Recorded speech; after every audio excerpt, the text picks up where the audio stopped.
The banquet hall sparkled under the glow of 1,000 tiny chandeliers. It was a grand affair, an anniversary dinner celebrating love, unity, and trust, or so it seemed.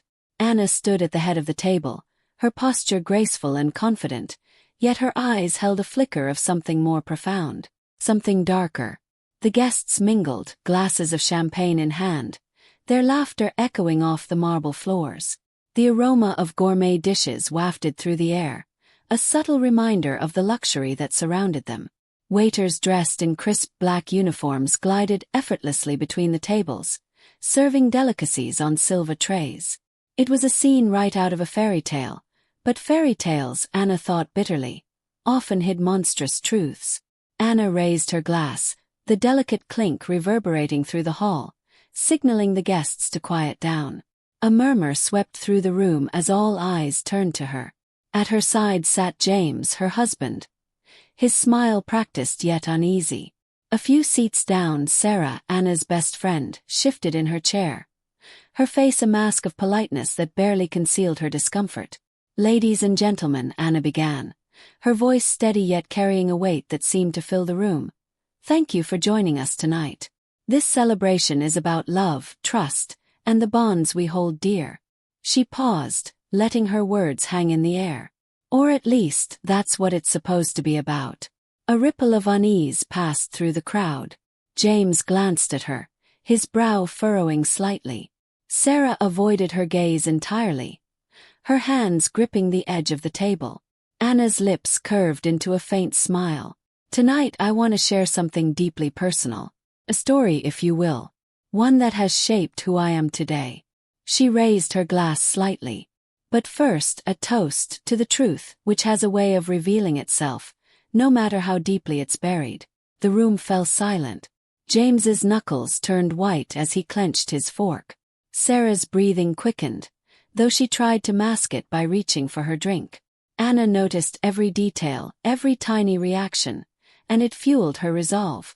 "Let's go back in time," Anna continued, her voice softening but retaining its edge, "to a time when trust was my greatest strength and my greatest weakness." Her words triggered a series of images in her mind, a kaleidoscope of moments that now seemed tainted by betrayal. James's warm smile, Sarah's laughter, their shared dinners, vacations, and heartfelt conversations. All of it felt like a cruel joke now. As Anna spoke, the projector screen behind her flickered to life. The guests turned, their curiosity piqued. The first image appeared, a candid photo of Anna, James, and Sarah, smiling together at a summer barbecue. It was the picture-perfect moment of friendship and love. The room erupted into applause, the guests mistaking the photo for a heartfelt gesture. Anna let the applause die down before speaking again, her voice sharp now. "Funny, isn't it? How a photograph can capture happiness so effortlessly, while hiding the lies lurking beneath." The room froze.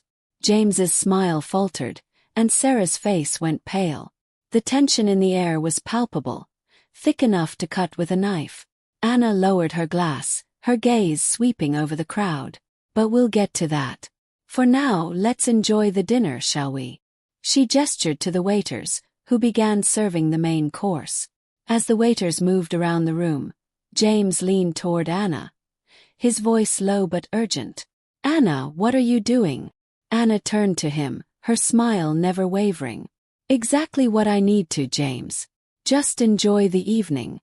Her words, calm and composed, carried a warning James couldn't ignore. Sarah's eyes darted between them, panic creeping into her expression. The stage was set. Anna had them exactly where she wanted. We were inseparable. James was my husband, my rock, the love of my life. And Sarah was more than a best friend. She was my sister by choice, someone I believed would always have my back. I can still remember those days like they were yesterday. We were always together, laughing, celebrating, sharing our lives. We were the perfect trio. Or so I thought. There was that lakeside picnic, the sun shining down on us as we laughed and shared stories. Sarah teased me about being the perfect wife, and James chimed in, making jokes about how I wasn't as sweet at home as I seemed in public. We laughed so hard that day. I thought those moments were real. Or the dinners at my home. Sarah would lean against the counter, telling one of her animated stories, while James uncorked the wine. We'd laugh until our sides hurt, and for a while, it felt like nothing could touch us. We were a family, a unit. At least, that's what I believed. But trust is a fragile thing. You build it piece by piece, over years, through moments of love and loyalty. And it only takes one betrayal to destroy it completely. I see it now in every memory. The cracks that were always there, hidden beneath the surface. James's lingering looks, Sarah's nervous laughter. The subtle ways they excluded me from their conversations. Back then I dismissed them as nothing. But now I realize they were signs. Signs I chose to ignore. Looking back at those moments now, it's almost laughable how blind I was. They were betraying me right in front of my eyes. And I never even suspected it. The funny thing about betrayal is that it doesn't come from your enemies.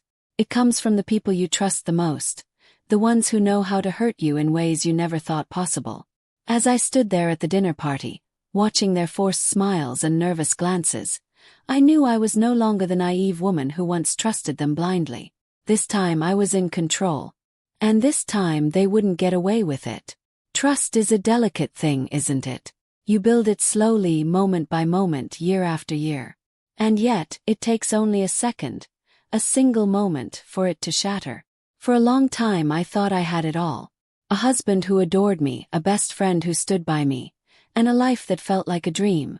But dreams can turn into nightmares in the blink of an eye. And it all began with the smallest, most innocent signs. Signs I didn't want to see. It started with James. He began staying late at work more often. His excuses perfectly reasonable. It's just the new project, he'd say, or, I need to finish up before the deadline. First I believed him. Why wouldn't I? He was my husband. But then one night I found something, a lipstick in his car. Not mine. A shade I'd never wear. I laughed it off at first. Maybe a colleague left it behind, I told myself.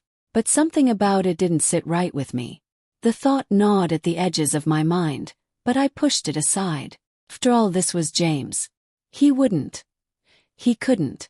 And then there was Sarah, my best friend, my sister in all but blood. She started to act differently, canceling our coffee dates at the last minute, answering my calls with a strange hesitance in her voice. Sorry, Anna, she'd say. Work's just been crazy lately. I wanted to believe her. I needed to believe her.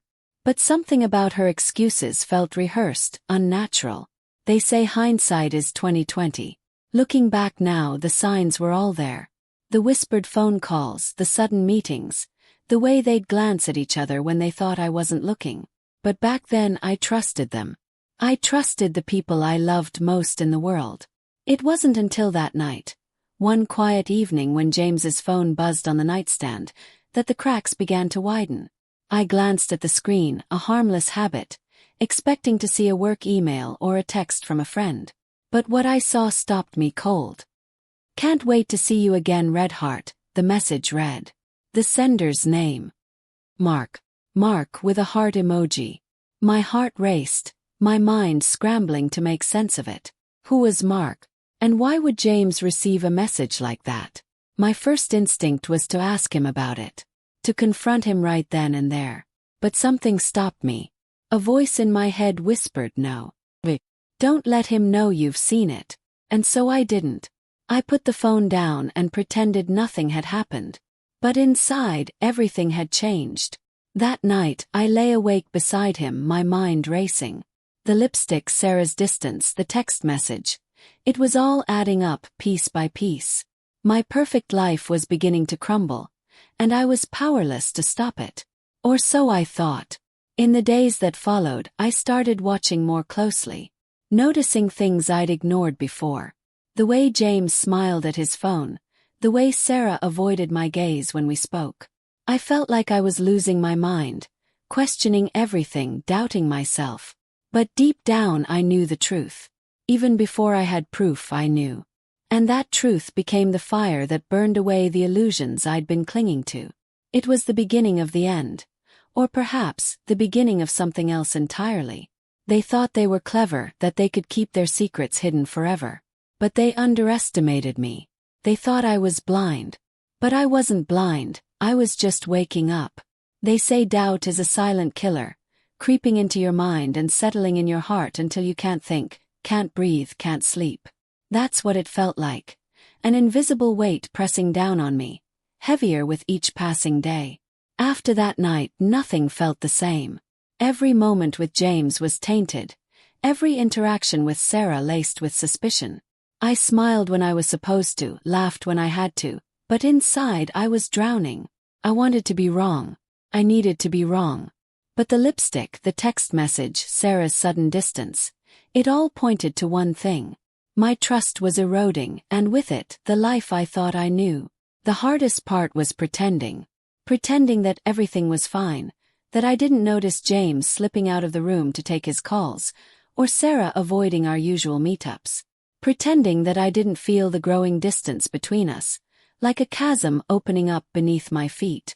And yet I said nothing. Not to James, not to Sarah.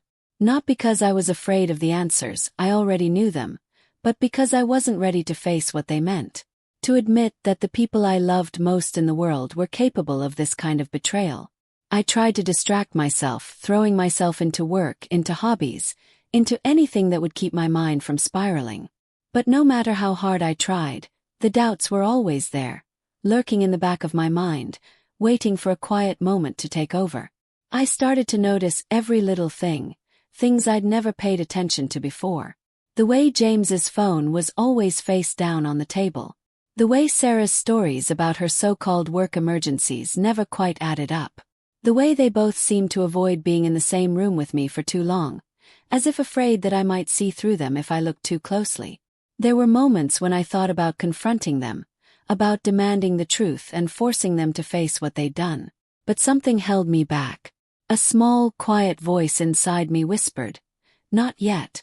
Be patient. Wait." And so I waited. One evening I decided to test the waters. I casually mentioned to James that I'd found a lipstick in his car. His reaction was subtle but telling. He laughed it off, saying it must have been from a coworker he'd given a ride to. His explanation was smooth, practiced, but his smile didn't reach his eyes. And I knew he was lying. Sarah's reactions were no better. When I asked her about her sudden busyness, she stammered, stumbling over her words in a way she never had before. She was always so confident, so composed. But not this time. This time, she looked like a deer caught in headlights. And I knew. The cracks were widening. The facade they'd built was starting to crumble, and I could see the truth hiding underneath. But I still didn't have proof. Not yet. And without proof, I couldn't confront them. Not the way I wanted to. Doubt is a funny thing. Tears you apart piece by piece, but it also makes you stronger. It sharpens your senses, focuses your mind, prepares you for what's to come. And I was preparing. Quietly, carefully. I was laying the groundwork for what would come next. They thought they were in control. They thought I didn't see what was happening. But they were wrong. I saw everything. And soon they'd see me. The real me, the one they never expected. Because doubt doesn't just destroy. It transforms. Takes the pieces of who you were and rebuilds them into something new. Something stronger. And I was becoming someone they wouldn't recognize. Someone they'd regret betraying. As the days turned into weeks, the weight of suspicion became harder to bear. It was like living in the shadow of a storm, knowing it was coming but unable to stop it. I was stuck in a cycle of questions, each one louder than the last. Every glance, every word, every moment with James and Sarah felt different now. Their laughter seemed forced, their excuses too polished, too perfect. It was as if they were reading from a script, rehearsing the lines they thought would keep me in the dark. But I wasn't in the dark anymore. One evening I decided to test them. I casually mentioned to James that I'd been thinking of dropping by his office one night to surprise him with dinner. His reaction was immediate, almost imperceptible to anyone else, but I noticed. The way his hand froze on the edge of his plate, the way his smile faltered for the briefest moment before he recovered. "That's sweet, Anna," he said, his tone light. But I'm usually so swamped you'd barely see me." He laughed as if brushing off the idea, but I could see the tension in his jaw, the nervous flicker in his eyes. He didn't want me there. And that told me everything I needed to know. Sarah wasn't much better. I mentioned over coffee one day that I'd been feeling left out lately, that I missed our usual hangouts. Her response was a flurry of apologies, her words tumbling over each other in a rush. "Oh, Anna, I'm so sorry. Work's just been insane lately. You know how it is." She reached out to squeeze my hand, her smile bright and earnest, but her fingers were cold. Her eyes didn't meet mine. The lies were piling up, each one a stone added to the weight on my chest. But I didn't let it show. I smiled, I nodded, I played the part of the trusting wife and the oblivious best friend. But inside I was seething. I started paying closer attention. James's late nights at the office, the way he always seemed to leave the room to take certain calls. Sarah's sudden disinterest in our usual routines, her vague excuses and hurried goodbyes. It was all too much to ignore. One night, as James slept beside me, I couldn't help myself. I reached for his phone, my hands trembling as I unlocked it. I wasn't sure what I was looking for, but I knew I had to try. And then, there it was, text messages hidden under a contact name that meant nothing to me. Messages that were far too intimate to be about work, far too personal to be platonic. My heart sank as I scrolled through them, each word confirming what I'd been dreading. The nicknames, the plans to meet, the casual affection. It was all there, staring back at me in the glow of the screen. And yet, I didn't confront him. Not then. I locked the phone, put it back where I'd found it, and lay there in the dark, staring at the ceiling. My mind was racing, my heart pounding, but I kept my breathing steady, my face calm. 'Cause now I knew for sure. And that knowledge changed everything. The next day I called Sarah. My voice was light, cheerful, just like it always was. "Hey, are you free for lunch? It's been ages since we caught up." Her hesitation was brief but telling. "Oh, I'd love to, Anna, but I've got this meeting I can't miss." Rain check. I agreed, of course, pretending not to notice the edge in her voice, the slight tremor that gave her away. They thought they were so clever, so careful. But they were slipping, their lies unraveling bit by bit. And I was watching, waiting, letting them dig their own graves. I wasn't the same woman I'd been before. The doubt and betrayal had changed me, hardened me. I was no longer the trusting, naive Anna they thought they knew. I was becoming something else, someone else. And soon, they'd see just how much they'd underestimated me. Once you see the cracks, it's impossible to unsee them. They start small, barely noticeable. A stray word, a lingering glance, a moment that doesn't quite add up. But soon those cracks grow. They spread like fractures in glass, until the whole picture shatters before your eyes. That's what my life felt like, fractured. The world I had built, the love and trust one had nurtured, was crumbling around me, piece by piece. But even as everything fell apart, I held on to one thing: control. If I couldn't trust them, I could at least trust myself to see this through. I started keeping track of everything. Every late-night call James took. Every time Sarah canceled our plans at the last minute. I logged their excuses, their stories, every little inconsistency I could find. At first, it was just to make sense of it all, to confirm what I already suspected. But then it became something more. It became a plan. James was growing careless. He used to guard his phone like a hawk, but lately, he'd leave it lying around, confident that I wouldn't dare look. And Sarah? Well, Sarah had started to avoid me altogether. It was as if she couldn't even bear to face me. That was fine. I didn't need her to face me just yet. One evening, while James was in the shower, I unlocked his phone again. My hands didn't tremble this time. I was calm, focused. The messages were still there, more of them now, each one more damning than the last. Plans to meet, whispers of love, inside jokes that made my stomach churn. But it wasn't the words that caught my attention this time. It was the photos. They weren't explicit. James was too smart for that, but they didn't need to be. A picture of Sarah's hand, resting on what was unmistakably our kitchen table. Another of James, smiling in a way I hadn't seen in months. And then one of the two of them together, their faces close, their expressions unguarded. That was all the proof I needed. But proof wasn't enough. Not for me. I didn't just want to catch them, I wanted to expose them. I wanted them to feel the weight of their betrayal, to see the looks on their faces when everyone they knew saw them for who they truly were. I started laying the groundwork. I gathered every piece of evidence I could find. Screenshots of texts, photos, emails. I even installed a small camera in the living room, hidden among the books on the shelf. It wasn't hard. They were too comfortable, too sure of themselves to notice. And within days, I had everything I needed. Watching them through that lens was like watching a horror movie, one where the monster was someone you thought you knew. Sarah would come over when she thought I was out. James would greet her with a kiss, right there in the home we'd built together. They'd laugh, talk, plan their next meeting, completely unaware that I was watching, that I was recording.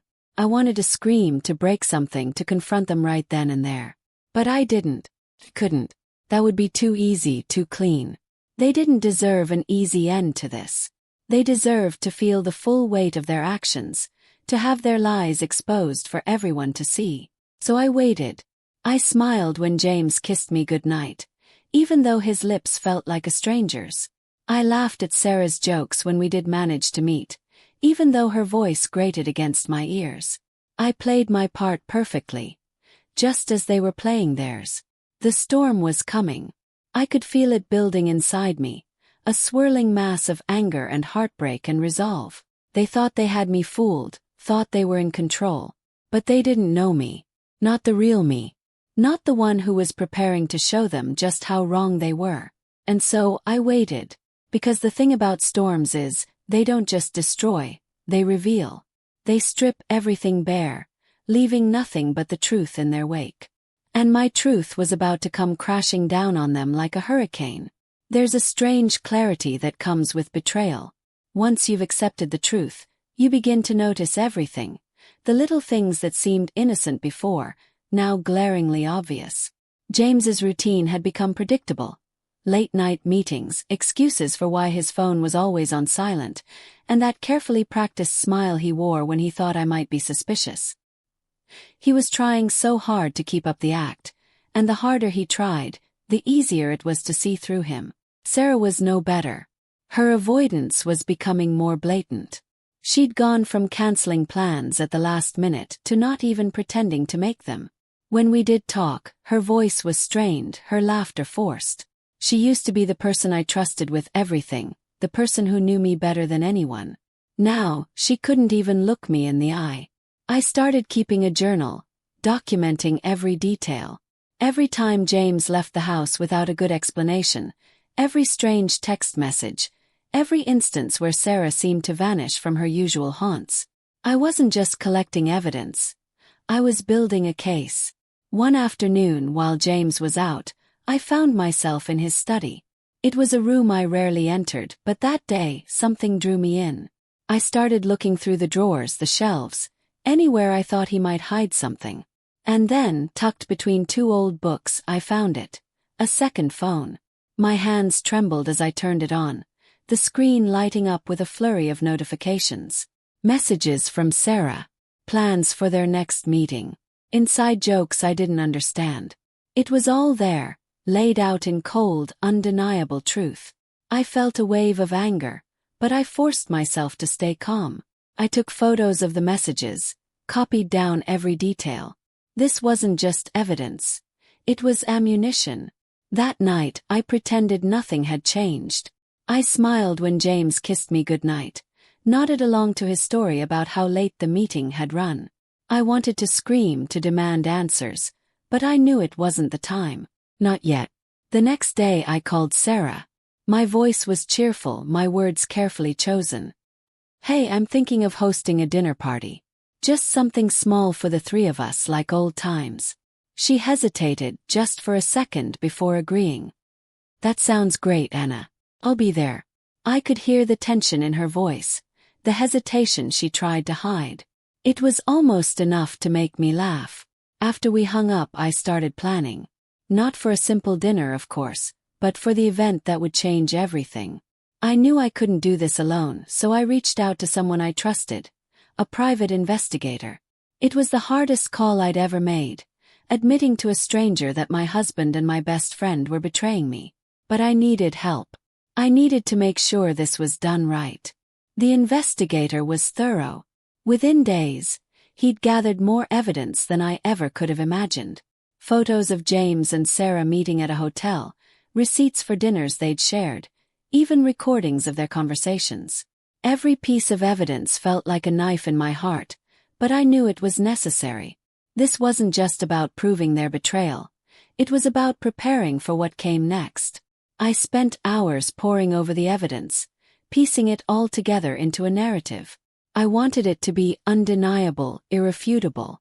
They wouldn't be able to talk their way out of this, to twist the truth or make excuses. When the time came, I would have everything I needed to expose them for who they really were. As the evidence piled up, so did my resolve. I wasn't just doing this for me.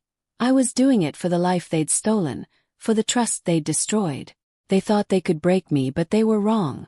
They didn't realize that every lie, every betrayal, was only making me stronger. The storm was almost here. And when it hit, it would leave nothing but the truth in its wake. They thought they were invincible, untouchable, their secrets safe in the shadows. But I was no longer the woman they thought they knew. I had transformed, my heart hardened by betrayal, my mind sharpened by the truth.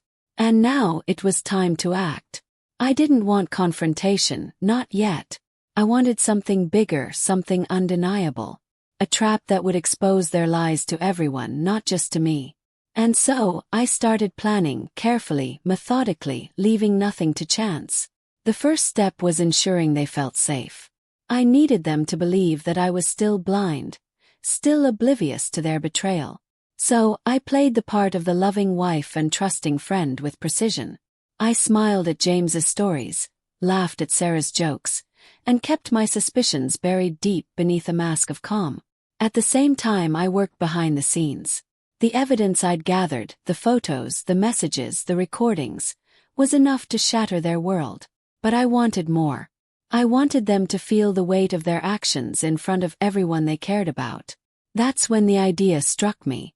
An anniversary dinner, a celebration of love and commitment, or so it would seem.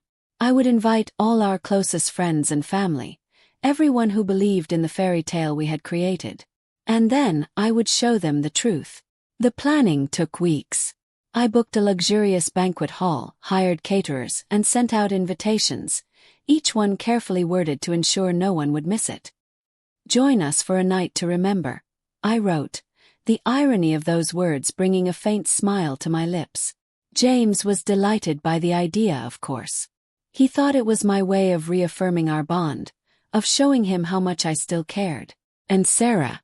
She was hesitant at first, her voice trembling when I called to invite her. But I insisted, playing the role of the adoring friend to perfection.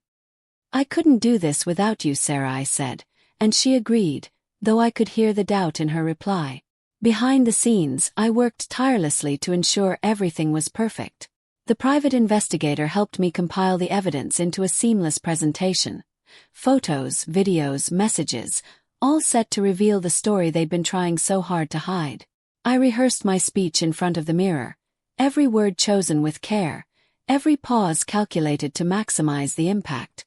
The hardest part was pretending everything was normal. Sitting across from James at dinner, knowing where he'd been hours before.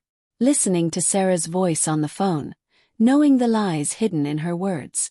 But I stayed strong, reminding myself that the end was near, that the storm I was building would soon break. As the date approached, I made sure every detail was in place. The seating arrangements, the menu, the timing of the reveal. It all had to be flawless. There could be no room for error, no chance for them to escape the truth.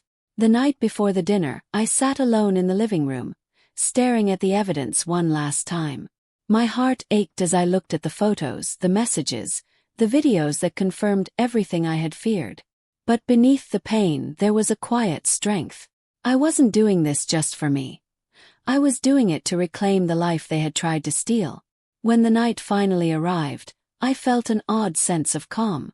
I dressed carefully, choosing a gown that radiated confidence and elegance. As I looked at myself in the mirror, I barely recognized the woman staring back. She was stronger, sharper, ready to face whatever came next. James looked proud as we walked into the hall together, his hand resting on my back as he greeted the guests. Sarah arrived shortly after, her smile forced, her eyes darting nervously around the room.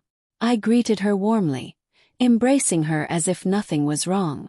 She flinched slightly, and I knew she could feel the weight of what was coming. The stage was set. The players were in place. All that was left was for the curtain to rise. As I stood at the head of the table, raising my glass to begin the evening, I felt a surge of strength. This was my moment, my chance to reclaim everything they had taken from me. And I wasn't going to waste it. The room was alive with chatter, laughter echoing off the high ceilings as glasses clinked and plates were filled. It was a scene of celebration, of joy and camaraderie. But beneath the surface, a different kind of tension simmered, one that only I could feel. As I stood at the head of the table, my glass raised in a toast, I felt every eye in the room on me. James sat to my right, his smile confident, almost smug. Sarah was further down the table, her laughter a little too loud, her movements a little too stiff. They thought they had fooled me. They thought tonight was just another stage for their lies. They couldn't have been more wrong. I cleared my throat, and the conversations around the room quieted. Ladies and gentlemen, I began, my voice steady and clear. Thank you all for joining us tonight. This evening is a celebration, not just of love and partnership, but of trust, honesty, and the bonds we hold dear. I let the words hang in the air, their weight sinking into the silence that followed. I could see James's expression shift, the faintest flicker of unease crossing his face. Sarah froze mid-sip, her glass hovering in the air. They could sense it now, the change in tone, the tension building beneath my carefully chosen words. I continued, my voice soft but deliberate. Trust is a fragile thing.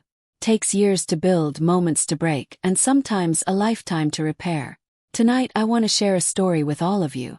A story about love, about betrayal, and about the strength it takes to face the truth.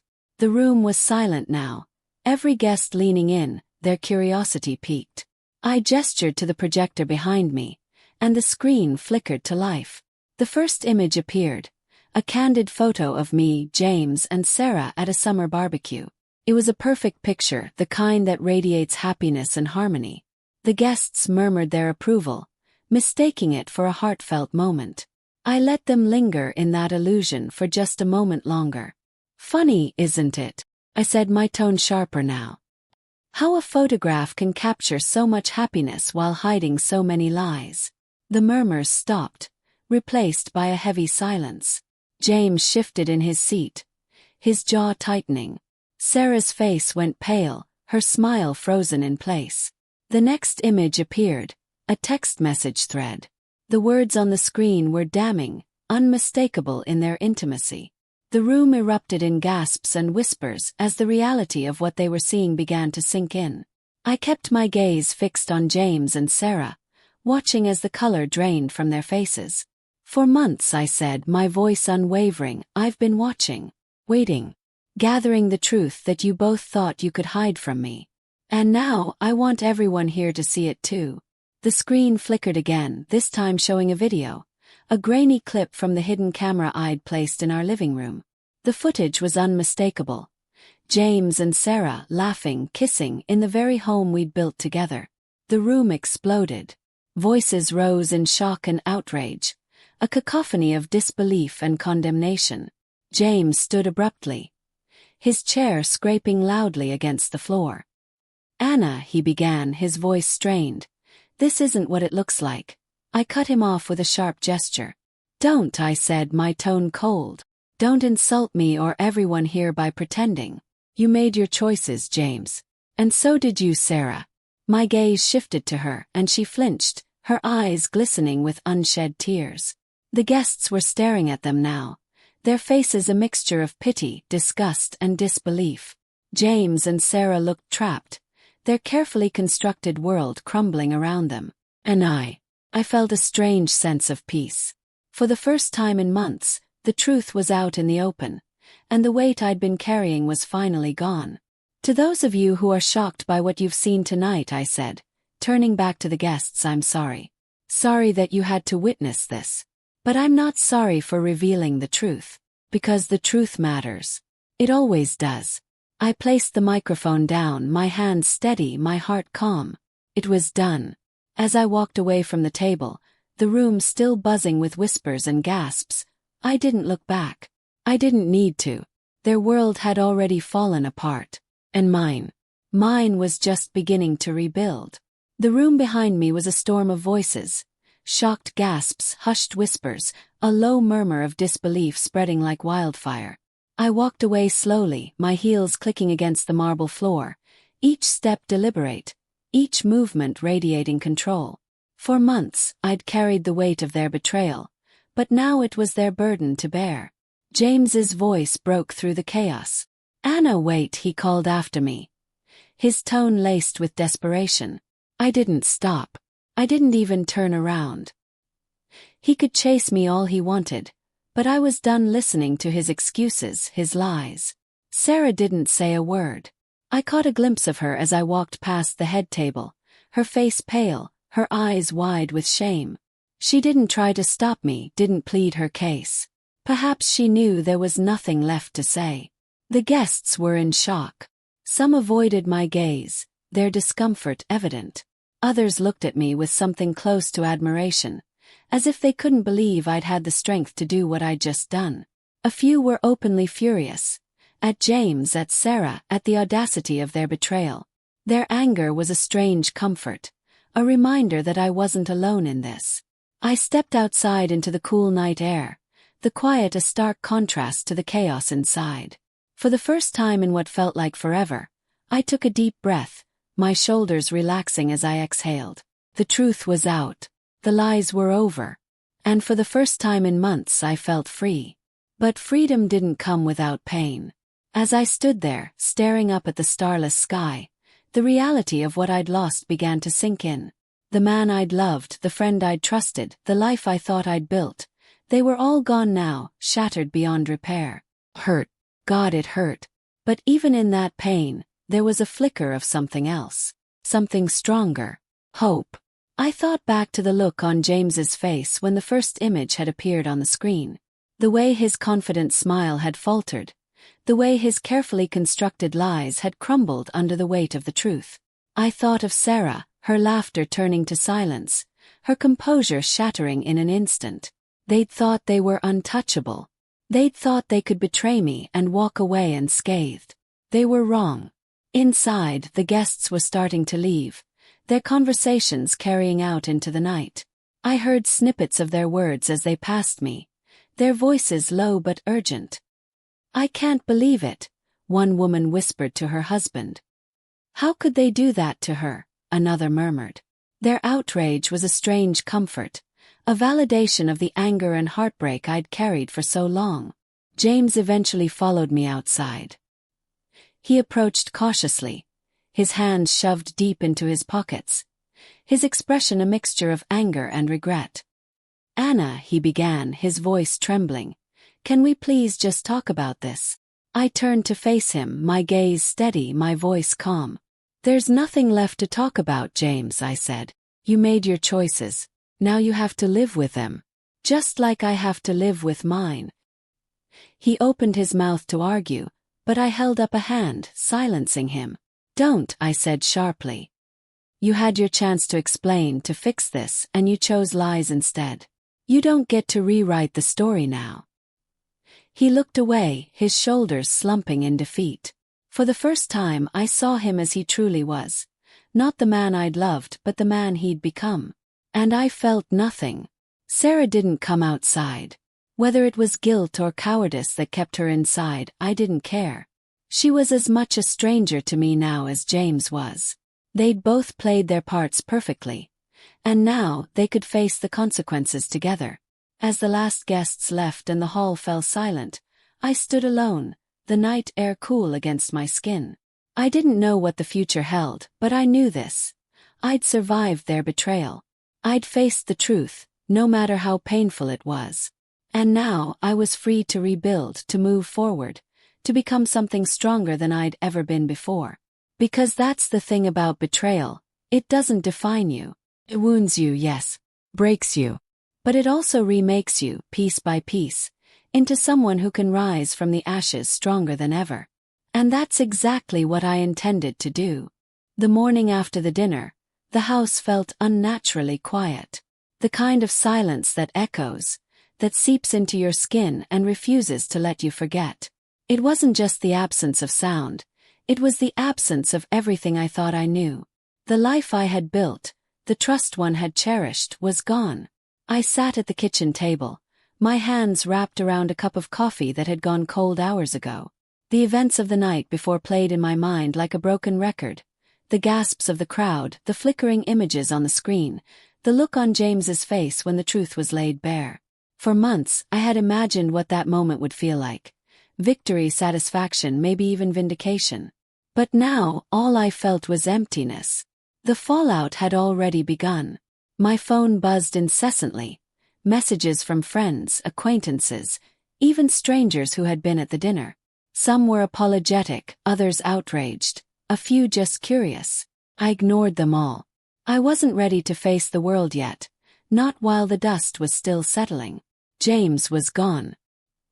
He had packed a bag late last night, muttering something about needing space, and I hadn't stopped him. Watching him walk out the door, I felt a strange mixture of relief and sadness. The man I had loved for so long was no longer the person standing in front of me. He hadn't been for a while, and I had to accept that. Sarah hadn't reached out. I wasn't surprised. She had always been good at running away from her problems, at avoiding accountability. But she couldn't run from this. Not forever. I stared out the window, the sunlight streaming through the glass, illuminating the room in a soft golden glow. It was a stark contrast to the storm raging inside me. I wanted to scream, to cry, to break something, but I couldn't. The tears wouldn't come, and the anger felt hollow. Instead, I sat there, numb, letting the weight of everything settle in. The truth was, I didn't know what came next. For so long, my life had been defined by them. By James, by Sarah, by the betrayal that had consumed me. But now they were gone, and all I was left with was myself. It was a frightening thought, the idea of starting over, of rebuilding from scratch. But it was also liberating. I thought back to the dinner, to the moment when I had stood in front of everyone and exposed the truth. It had taken every ounce of strength I had to do it, to hold my head high as the lies unraveled and the facade crumbled. But I had done it. I had faced the storm and come out the other side. And now it was time to rebuild. Not for them, not for the people who had let me down, but for me. For the person I wanted to become, the life I wanted to live. I didn't know where to start or how to begin, but I knew one thing. I wasn't going to let their betrayal define me. I was stronger than that. The first step was figuring out what I wanted, who I wanted to be. For so long, my life had revolved around making others happy, around being the perfect wife, the perfect friend. But now it was my turn. My time to figure out what made me happy, what gave my life meaning. As I sat there, staring out the window at the world beyond, a small spark of hope began to flicker inside me. It was faint, barely there, but it was enough. Enough to remind me that this wasn't the end. It was just the beginning of something new, something better. And for the first time in a long time, I felt ready to take that step. The days after the dinner passed in a haze. Time felt like a blur, the hours blending into each other as I tried to process everything that had happened. The world outside my door felt distant, almost unreal. But I knew I couldn't stay hidden forever. Eventually, I would have to face the world and the fallout of the truth I had revealed. The first message I responded to was from Emily, a mutual friend who had been at the dinner. "Anna, I can't believe what happened. Are you okay?" she had written. I stared at the words for a long time before replying. "I'm as okay as I can be, given the circumstances." It wasn't the truth, But it wasn't a lie either. It was somewhere in between, like everything else in my life right now. Word had spread quickly, as it always does in situations like this. Friends, colleagues, even acquaintances I barely spoke to were suddenly reaching out, offering their sympathy or expressing their shock. Some messages were genuine, heartfelt. Others felt more like curiosity disguised as concern, probing for details they weren't entitled to. I learned quickly which ones to ignore. One afternoon, as I was scrolling through the endless stream of messages, my phone rang. It was my mother. I hesitated for a moment before answering, bracing myself for the conversation I knew was coming. "Anna," she said, her voice soft but firm. "I heard about the dinner. Why didn't you tell me what was going on?" There was no judgment in her tone, only concern. But her words still stung. "Because I wasn't ready," I replied honestly. "I needed to deal with it on my own first." She didn't press me further, and for that I was grateful. Instead, she offered the one thing I needed most in that moment: her support. "Whatever you need, whenever you need it, I'm here," she said. And for the first time in days, I felt a glimmer of comfort. Facing the world wasn't easy. Everywhere I went, it felt like people were looking at me, whispering behind my back. Some of it was probably imagined, but some of it wasn't. The dinner had been a spectacle, and I was at the center of it. People couldn't help but talk. At the grocery store, I ran into an old neighbor who had been at the dinner. Her smile was tight, her voice overly cheerful. "Anna, you're so brave for what you did," she said, her tone dripping with pity. I smiled politely, thanked her, and walked away as quickly as I could. I didn't want their pity. I didn't need it. Sarah was noticeably absent from the chorus of voices reaching out to me. She hadn't called, hadn't texted, hadn't even tried to explain herself. Part of me wanted to confront her, to demand answers, to make her face the consequences of what she'd done. But another part of me, the part that was tired of fighting, tired of hurting, knew it wasn't worth it. She wasn't worth it. James, on the other hand, had tried. He had sent messages, left voicemails, all of them variations of the same thing. "I'm sorry, Anna. Please let me explain." But there was nothing left to explain. His actions had spoken louder than any words ever could. I deleted his messages without reading them and let his calls go unanswered. As the days turned into weeks, the noise began to fade. The messages slowed, the whispers quieted, and the world moved on to other stories, other dramas. But for me, the process of facing the world was far from over. Every interaction, every conversation was a reminder of what I had lost, of the trust that had been broken. And yet, with each day that passed, it got a little easier. The weight on my chest felt a little lighter, the anger a little less sharp. I began to realize that facing the world wasn't just about dealing with the fallout of the past. It was about reclaiming my place in it, about proving to myself, and to everyone else, that I was more than the sum of my scars. Because the truth was, I didn't just survive their betrayal. I overcame it. And that, more than anything, was the story I wanted the world to see. There's a strange emptiness that comes after the storm.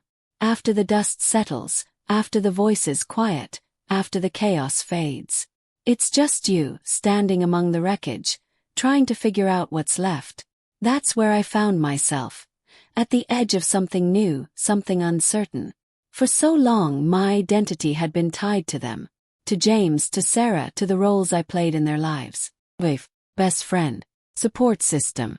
But those roles were gone now, stripped away by their betrayal.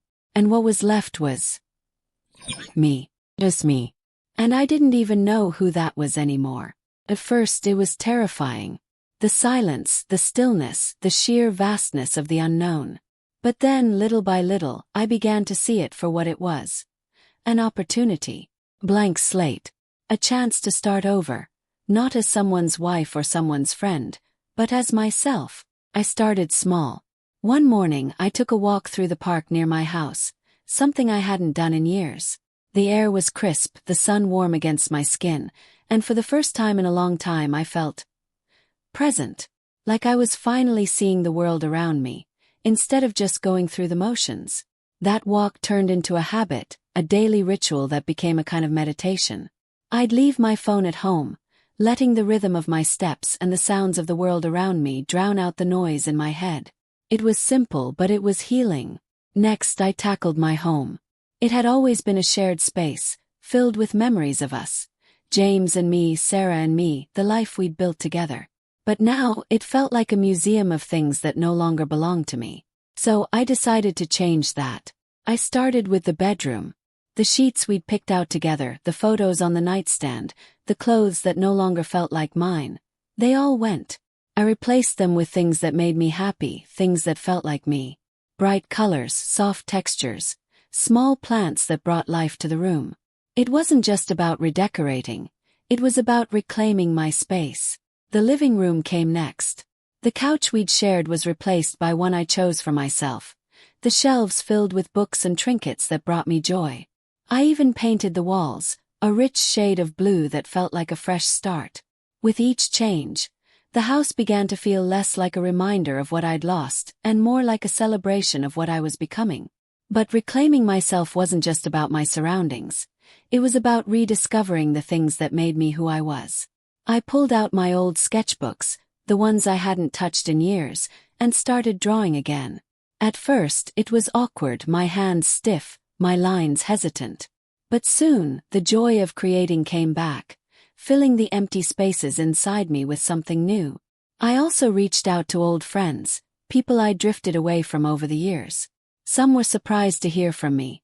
Others welcomed me back with open arms. We met for coffee, for dinners, for long conversations that reminded me of the connections I still had, the people who still cared about me.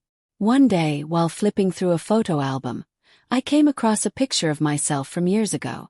I was laughing, my face full of light and joy, my eyes unclouded by doubt or pain. I stared at that photo for a long time, feeling a strange mix of emotions. Grief for the person I'd lost, and hope for the person I could become. Because that's the thing about rebuilding. It's not just about letting go of what's broken. It's about finding the pieces that still matter, the parts of yourself that are still whole, and using them to create something new. Something stronger. And piece by piece, that's exactly what I was doing. I was reclaiming myself, not as someone's wife or someone's friend or someone's anything, but as me. And for the first time in a long time, that felt like enough. It's funny how the world keeps moving, even when your life feels like it's standing still. For weeks, I stayed in my bubble, focused on reclaiming my space, my identity, my sense of self. But eventually, I knew it was time to step out again. Time to rejoin the world, not as the person I used to be, but as the person I was becoming. The first step was small. I started by visiting places I hadn't been to in years. The cafe down the street where I used to sketch for hours. The bookstore where I'd lose myself in the pages of novels. The park where the seasons seemed to change a little more vibrantly. These were places that had once brought me joy, but I had forgotten them, lost them in the routine of a life built around others. Walking into that cafe for the first time in years felt like stepping back into a memory.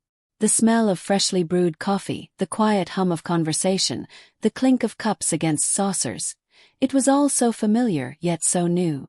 I ordered my favorite drink, found a seat by the window, and opened my sketchbook. At first, my hand hesitated, the lines awkward and uneven. But as the minutes passed, I felt the rhythm return, the joy of creating something just for myself. From there, I started venturing further. I joined a local art class, something I'd always wanted to do but never found the time for. Walking into that room, filled with strangers, my heart raced with nerves. But as I picked up the brush and let the colors flow onto the canvas, I felt a calmness settle over me. The people there weren't interested in my past, in my scars or my story. They only cared about the art we were creating. And in that space, I found a freedom I hadn't felt in years. I also began to reconnect with people who had been part of my life before James and Sarah had taken up so much of it. Friends I hadn't seen in years, who welcomed me back without hesitation. One evening, I found myself sitting at a long table in a noisy restaurant, surrounded by laughter and familiar faces. For the first time in a long time, I felt like I belonged, like I was part of something bigger than my pain. The hardest part was facing the people who knew the story. The ones who had been at the dinner, who had seen the truth unfold in all its rawness. Some approached me with cautious sympathy, their words careful, their expressions unreadable.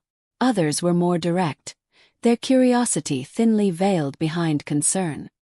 "How are you holding up?" they'd ask, and I'd smile, answering with a simple "I'm getting there." 'Cause I was. Slowly but surely I was getting there. But not all encounters were so delicate.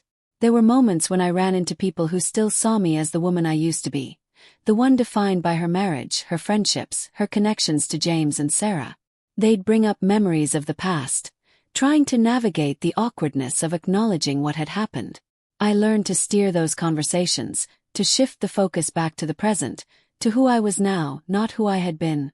One day, as I was walking through the park, I saw a couple sitting on a bench, their heads close together, their laughter soft and intimate. For a moment my chest tightened, the memory of what I had lost washing over me. But instead of looking away, I let myself feel it. The sadness, the longing, the faint echo of bitterness. And then I let it go. Because their happiness didn't take away from mine. Their love didn't diminish my worth. Stepping into the world again wasn't easy. There were days when the weight of everything still felt too heavy, when the whispers and stares reminded me of the scars I carried. But there were also days when the sun felt warmer, the air lighter, the future brighter. And those were the days I held on to, the moments that reminded me why I kept moving forward. Because life doesn't stop for heartbreak. It doesn't wait for you to heal or give you time to find your footing. Keeps going whether you're ready or not. And if you're brave enough to step back into it, you'll find that there's still so much to see, so much to feel, so much to live for. And I was living again, not perfectly, not completely, but fully. And for now, that was enough. There's something exhilarating about starting over, about looking at the world with fresh eyes and asking yourself, what do I want to do now? For so long my life had revolved around others. James, Sarah, the roles I thought I was meant to play. But now, for the first time, I was free to ask what I wanted, what made me feel alive. At first, the answers didn't come easily. I was so used to putting everyone else first that I didn't even know where to begin. But slowly, as I started exploring the world again, little sparks of inspiration began to emerge, flickers of curiosity I hadn't felt in years. One of those sparks came from my art. It had always been a hobby, something I did in stolen moments between responsibilities. But now it became something more. I found myself spending hours at my desk, sketching, painting, experimenting with colors and forms.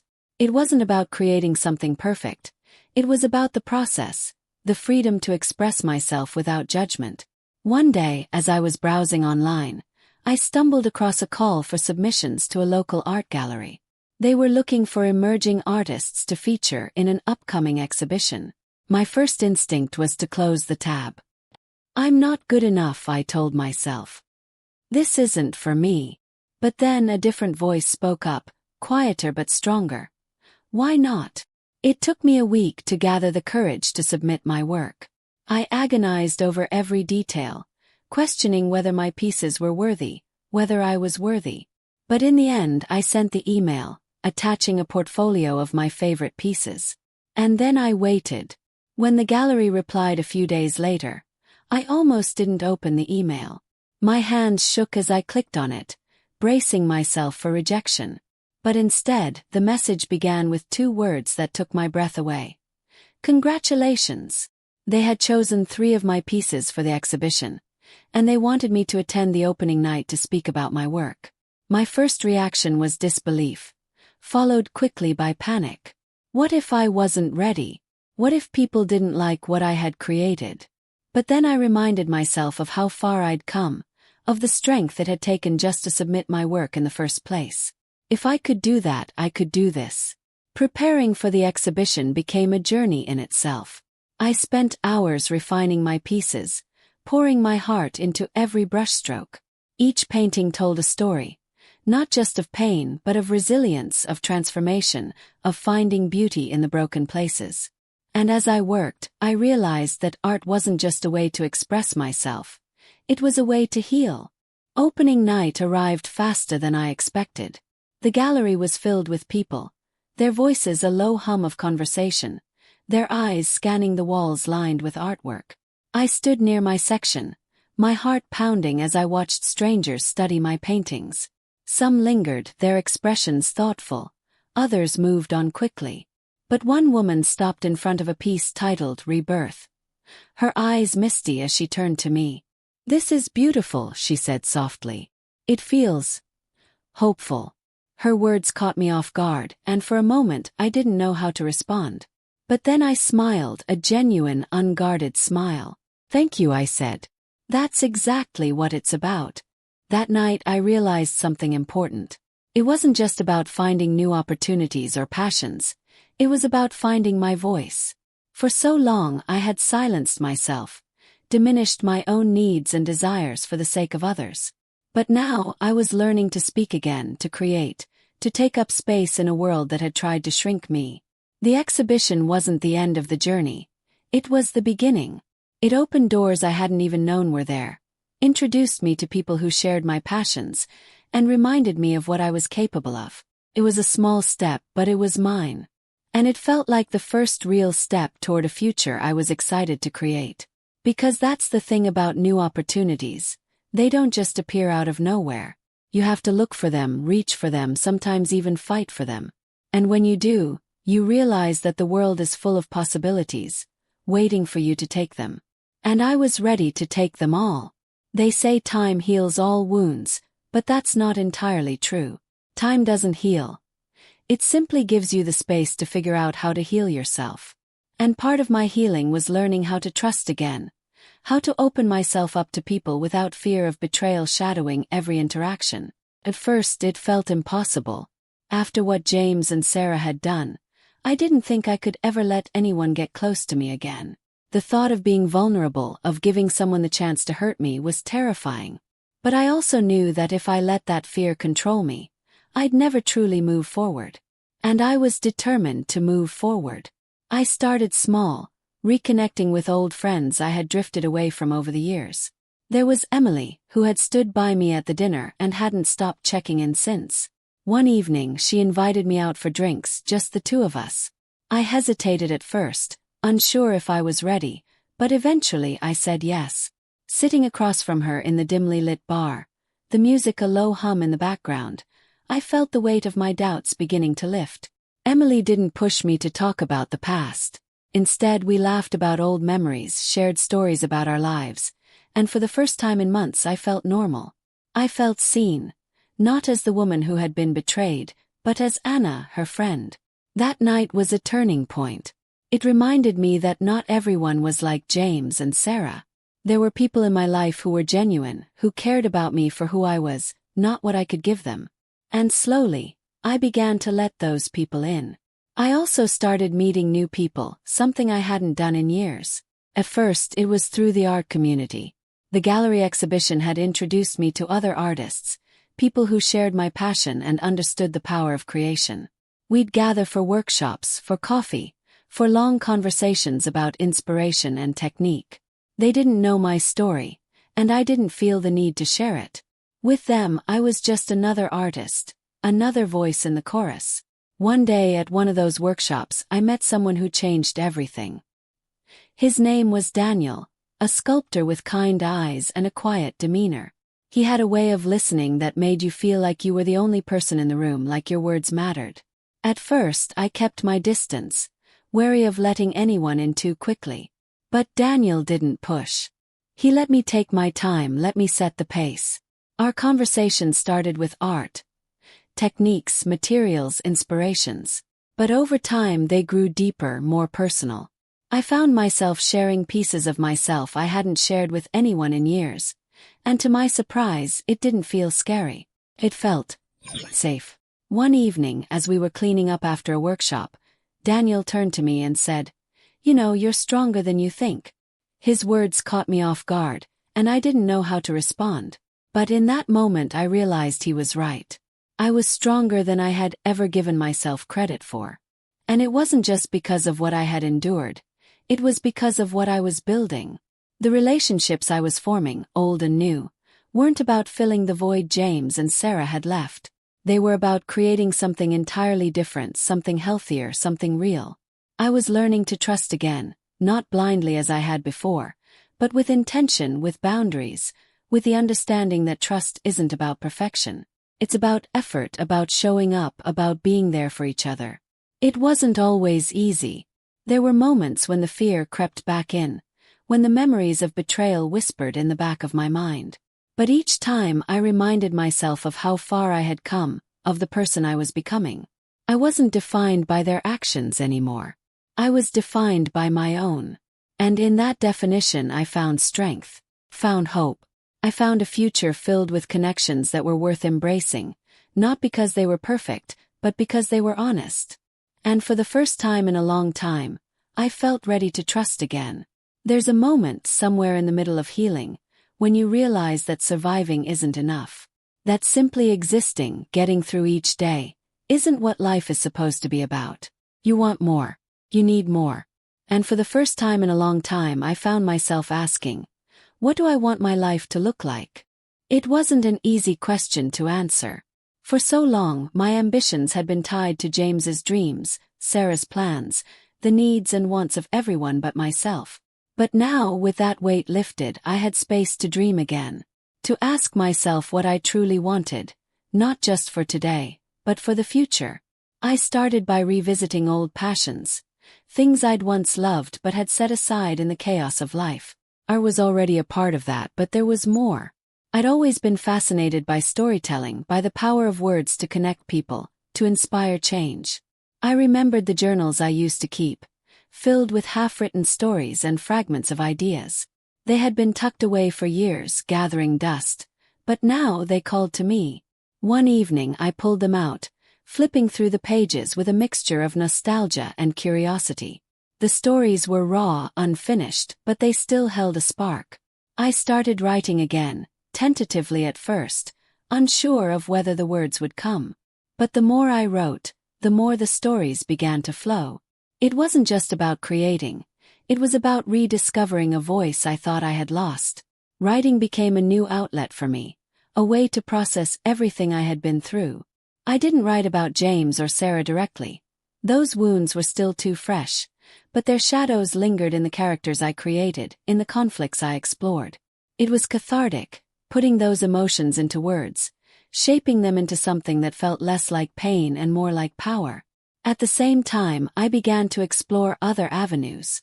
The art community I had become a part of was thriving, filled with opportunities one had never considered before.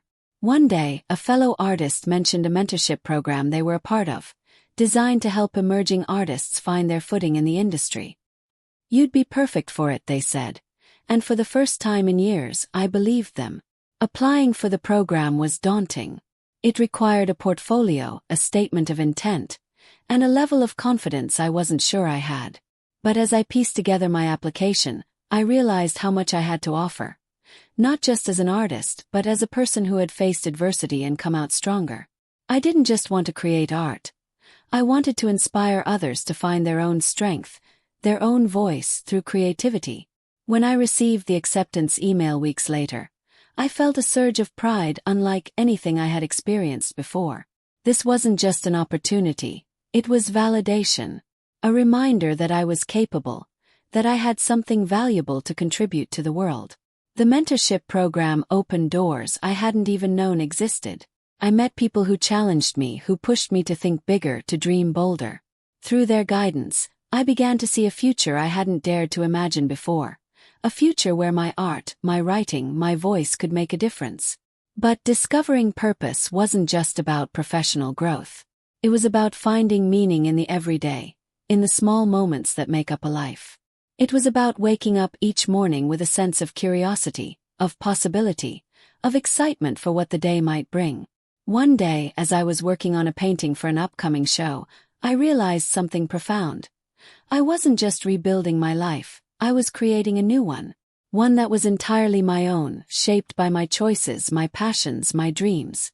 And for the first time I felt truly free. Because that's the thing about purpose. It's not something you find. It's something you create.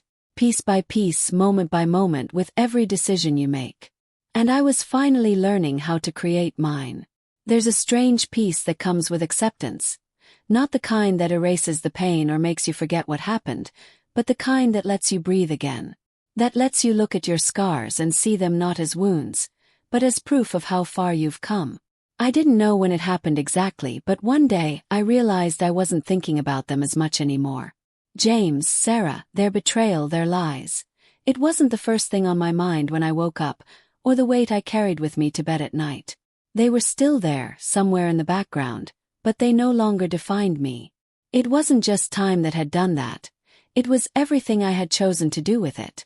Reclaiming my space, rediscovering my passions, building new relationships and exploring new opportunities. I had filled the emptiness they'd left behind with something better, something stronger. And now, I felt ready to let go of the rest. Letting go didn't mean forgetting. It didn't mean pretending their actions hadn't hurt me, hadn't changed me. But it did mean refusing to let that hurt control me anymore. Refusing to let it dictate my choices, my happiness, my future. I deserved more than that. I deserved peace. One afternoon, as I was cleaning out an old box of memories, I found a photo of the three of us. It was from one of those picture-perfect days, the kind that seemed too good to be true. I stared at it for a long time, feeling a mix of emotions. Sadness for what I thought we had. Anger for what they had done. And finally, acceptance for the truth of what it had been all along. I didn't tear the photo up, didn't throw it away. Instead, I put it back in the box and tucked it away. It wasn't about erasing the past. It was about giving it a place where it no longer had power over me. A reminder of who I was then and who I was now. Closure didn't come all at once. It came in small moments, in quiet realizations, in the steady rhythm of moving forward. It came in the way I no longer flinched when someone mentioned their names, in the way I could talk about what happened without the sting of shame or anger. One evening, as the sun was setting, I found myself walking through the park where I had first started my journey of healing. The air was warm, the sky painted in shades of orange and pink. I sat on a bench, watching as the world moved around me. Families laughing, couples holding hands, children chasing each other through the grass. For so long I had looked at moments like these with a sense of longing, of loss. But now I felt something different. Gratitude. Gratitude for the life I had, for the strength I had found, for the chance to start over. I didn't need to hold on to the past anymore. It had taught me what I needed to know. And now I was free to let it go. As I sat there, a thought occurred to me. Closure isn't about an ending. It's about a beginning. It's about finding peace not because everything is perfect, but because you've chosen to make it so. Because you've chosen to see yourself not as a victim, but as someone who has survived, someone who has thrived. That night as I lay in bed, I thought about the person I used to be, the person I had become, and the person I was still becoming. And for the first time in a long time I felt truly at peace. Not because everything was resolved, but because I was finally ready to leave the unresolved behind. Because that's the thing about closure. It doesn't come from the people who hurt you. It comes from within. From the choices you make, the life you create, the strength you find in yourself. And I had found mine. They say the future is a blank canvas, waiting for you to paint it with the colors of your choosing. For the first time in what felt like forever, I believed that. The weight of the past no longer held me down. The shadows of betrayal no longer clouded my vision. I could see clearly now. Forward into the life I wanted to create. But what did that life look like? The question used to scare me. I had spent so many years living for others, building a life that revolved around their needs, their dreams, their expectations. The idea of starting over, of creating something entirely my own, felt overwhelming. But now it felt like an invitation, an open door waiting for me to step through. One of the first things I did was write a list. Not of goals or tasks, but of dreams. Big ones, small ones, even the ones that felt impossible. I let myself imagine freely, without the constraints of practicality or fear. Travel to Italy and see the art I'd only read about. Start a blog to share my journey, my art, my stories. Learn how to cook something extravagant, just for the fun of it. The list grew longer with every passing day. And with it, my excitement for what lay ahead.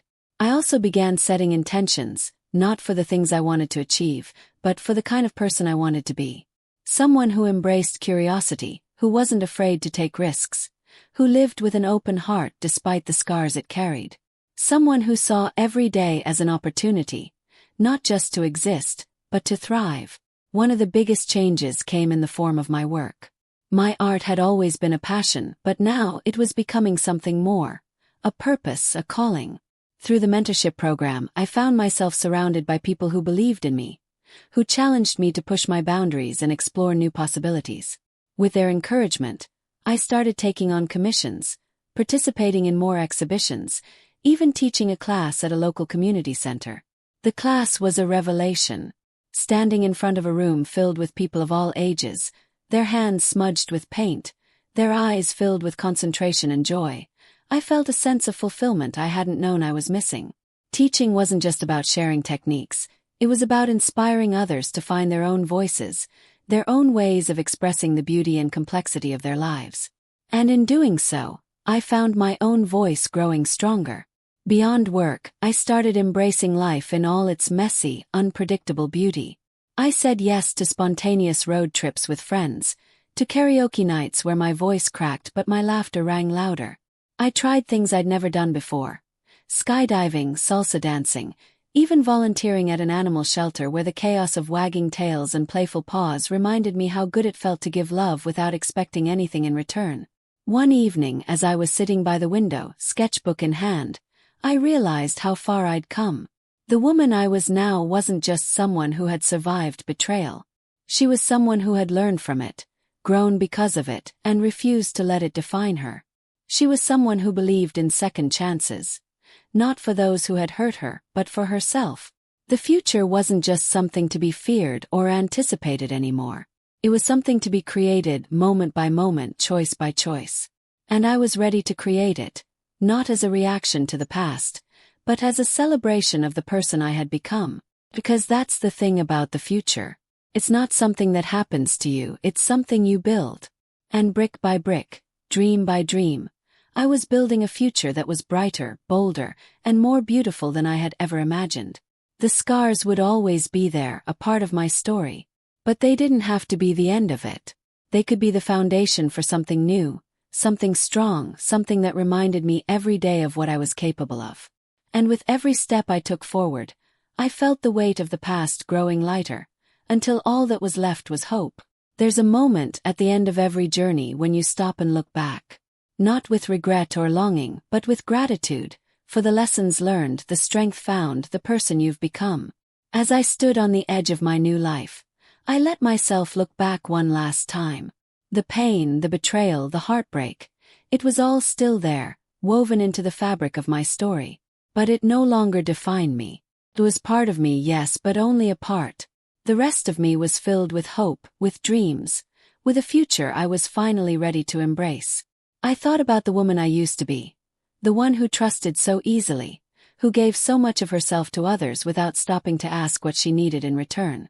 She wasn't weak. She wasn't foolish. She was simply someone who believed in love, in loyalty, in the goodness of the people she cared about. And though that belief had been shattered, it hadn't been destroyed. It had simply transformed into something stronger, something wiser. And then there was the woman I had become, the one who had faced the truth, no matter how painful it was. The one who had picked up the pieces of her life and built something new, something beautiful, something entirely her own. She wasn't just a survivor. She was a creator, a dreamer, a force to be reckoned with.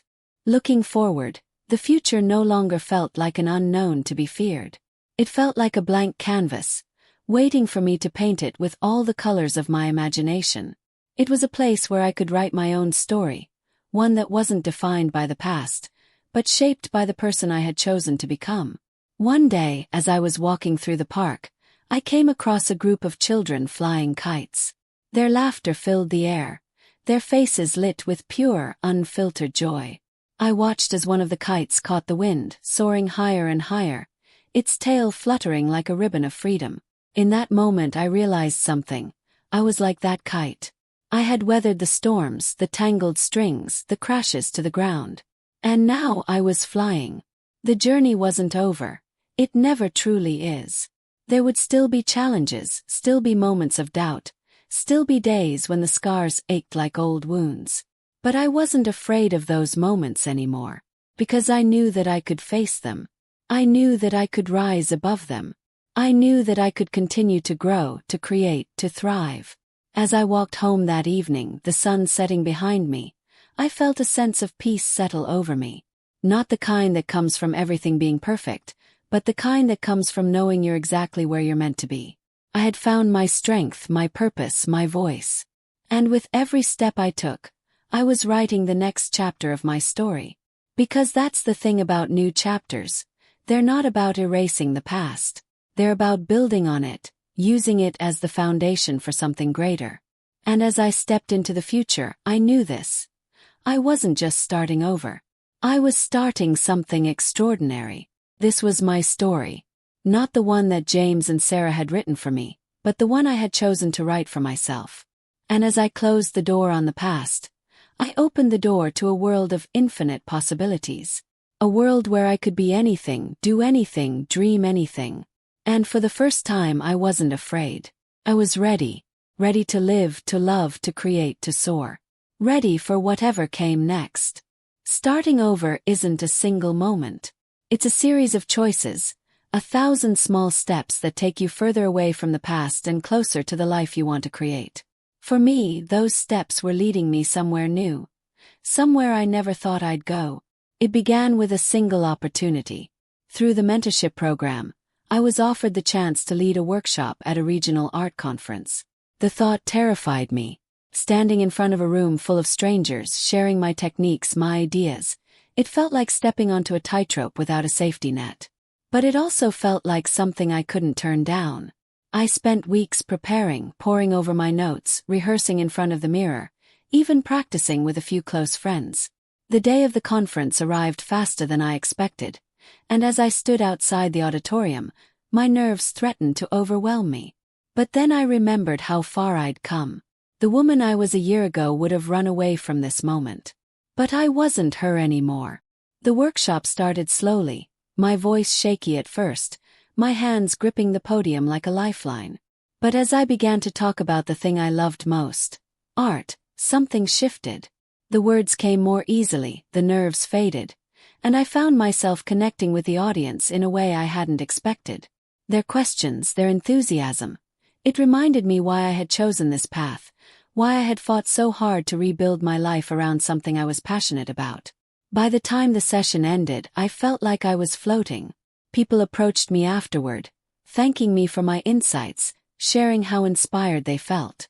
One young woman told me she had almost given up on her art, but that my words had reignited her spark. In that moment, I realized something profound. The challenges we face aren't just about us. When we overcome them, we create a ripple effect, inspiring others to find their strength too. That workshop wasn't just a milestone, it was a turning point. It gave me the confidence to take on more challenges, to say yes to opportunities one would have once dismissed as too big, too daunting. I started submitting my work to larger exhibitions, applying for grants, collaborating with other artists on projects that pushed me outside my comfort zone. Each new challenge came with its own fears, its own doubts, but I faced them head-on, knowing that every step forward was a step toward the life I wanted. It wasn't just about professional growth either. I started challenging myself personally too. I joined a hiking group, something I'd always been too intimidated to try. The first climb left me breathless, my legs aching, but as I reached the summit and looked out at the sprawling landscape below, I felt a surge of pride unlike anything I'd experienced before. It was a reminder that I was capable of so much more than I had ever given myself credit for. There were moments, of course, when the old fears crept back in. The fear of failure, of rejection, of not being enough. But each time, I reminded myself of everything I had already overcome. I reminded myself that the woman I had become wasn't afraid to fall, because she knew how to get back up. One of the biggest challenges came when I was invited to collaborate on a community art project, a mural for a local youth center. The idea was to create something that represented resilience, hope, and transformation. As I worked alongside other artists and the kids who frequented the center, I saw pieces of my own journey reflected in their stories. The mural became more than just a piece of art. It became a symbol of what we were all capable of, a testament to the power of starting over. By the time the mural was unveiled, I felt like a new person, not because the challenges were over, but because I had embraced them, faced them, and grown because of them. Each brushstroke, each step, each choice had brought me closer to the life I was meant to live. Because that's the thing about challenges, they're not obstacles. They're opportunities. Opportunities to prove to yourself what you're capable of, to grow in ways you never thought possible, to create a life that's bigger, bolder, and more beautiful than you ever imagined. And for the first time, I wasn't just surviving. I was thriving. Life has a funny way of surprising you when you least expect it. For so long, I had been focused on rebuilding, on finding my footing after everything had fallen apart. But just when I thought I had settled into my new normal, the world had other plans for me. It started with a phone call. One of the organizers from the regional art conference I had spoken at reached out, her voice brimming with excitement. "Anna," she said, "your workshop was a huge hit. We've been getting incredible feedback, and we'd love to feature you as a keynote speaker at our next event." For a moment I was speechless. Me, a keynote speaker. The thought was overwhelming but also exhilarating. Without letting doubt creep in, I said yes. Preparing for the keynote was unlike anything I'd done before. This wasn't just about sharing techniques or answering questions. It was about telling my story, about connecting with an audience on a deeper level. I spent weeks crafting my speech, pouring my heart into every word. When the day came, I stood on that stage, looking out at a sea of faces, and I felt something I hadn't felt in years. Pride. Not just for surviving, but for thriving, for turning my pain into something meaningful. The keynote opened doors I hadn't even known were there. After the event, I was approached by a publisher who had been in the audience. She handed me her card and said, "You have a powerful story, Anna. Have you ever thought about writing a book?" The idea took my breath away. Writing had always been a private passion, something I did for myself. But now, the thought of sharing my journey, of reaching people through my words, felt like an opportunity one couldn't pass up. I began drafting the book the very next week. It wasn't easy, reliving the moments that had brought me so much pain. But it was also cathartic, a way to make sense of everything I had been through. The more I wrote, the more I realized that this wasn't just my story. It was a story for anyone who had ever felt broken, anyone who needed a reminder that they could rise again. Writing became a mission, a purpose, a way to give back. Around the same time, I received another unexpected opportunity. The youth center where I had helped create the mural invited me back, not just as an artist, but as a mentor. They wanted me to lead a weekly art class for the kids, to help them find their voices through creativity. The idea terrified me at first. What if I wasn't good enough? What if I couldn't connect with them?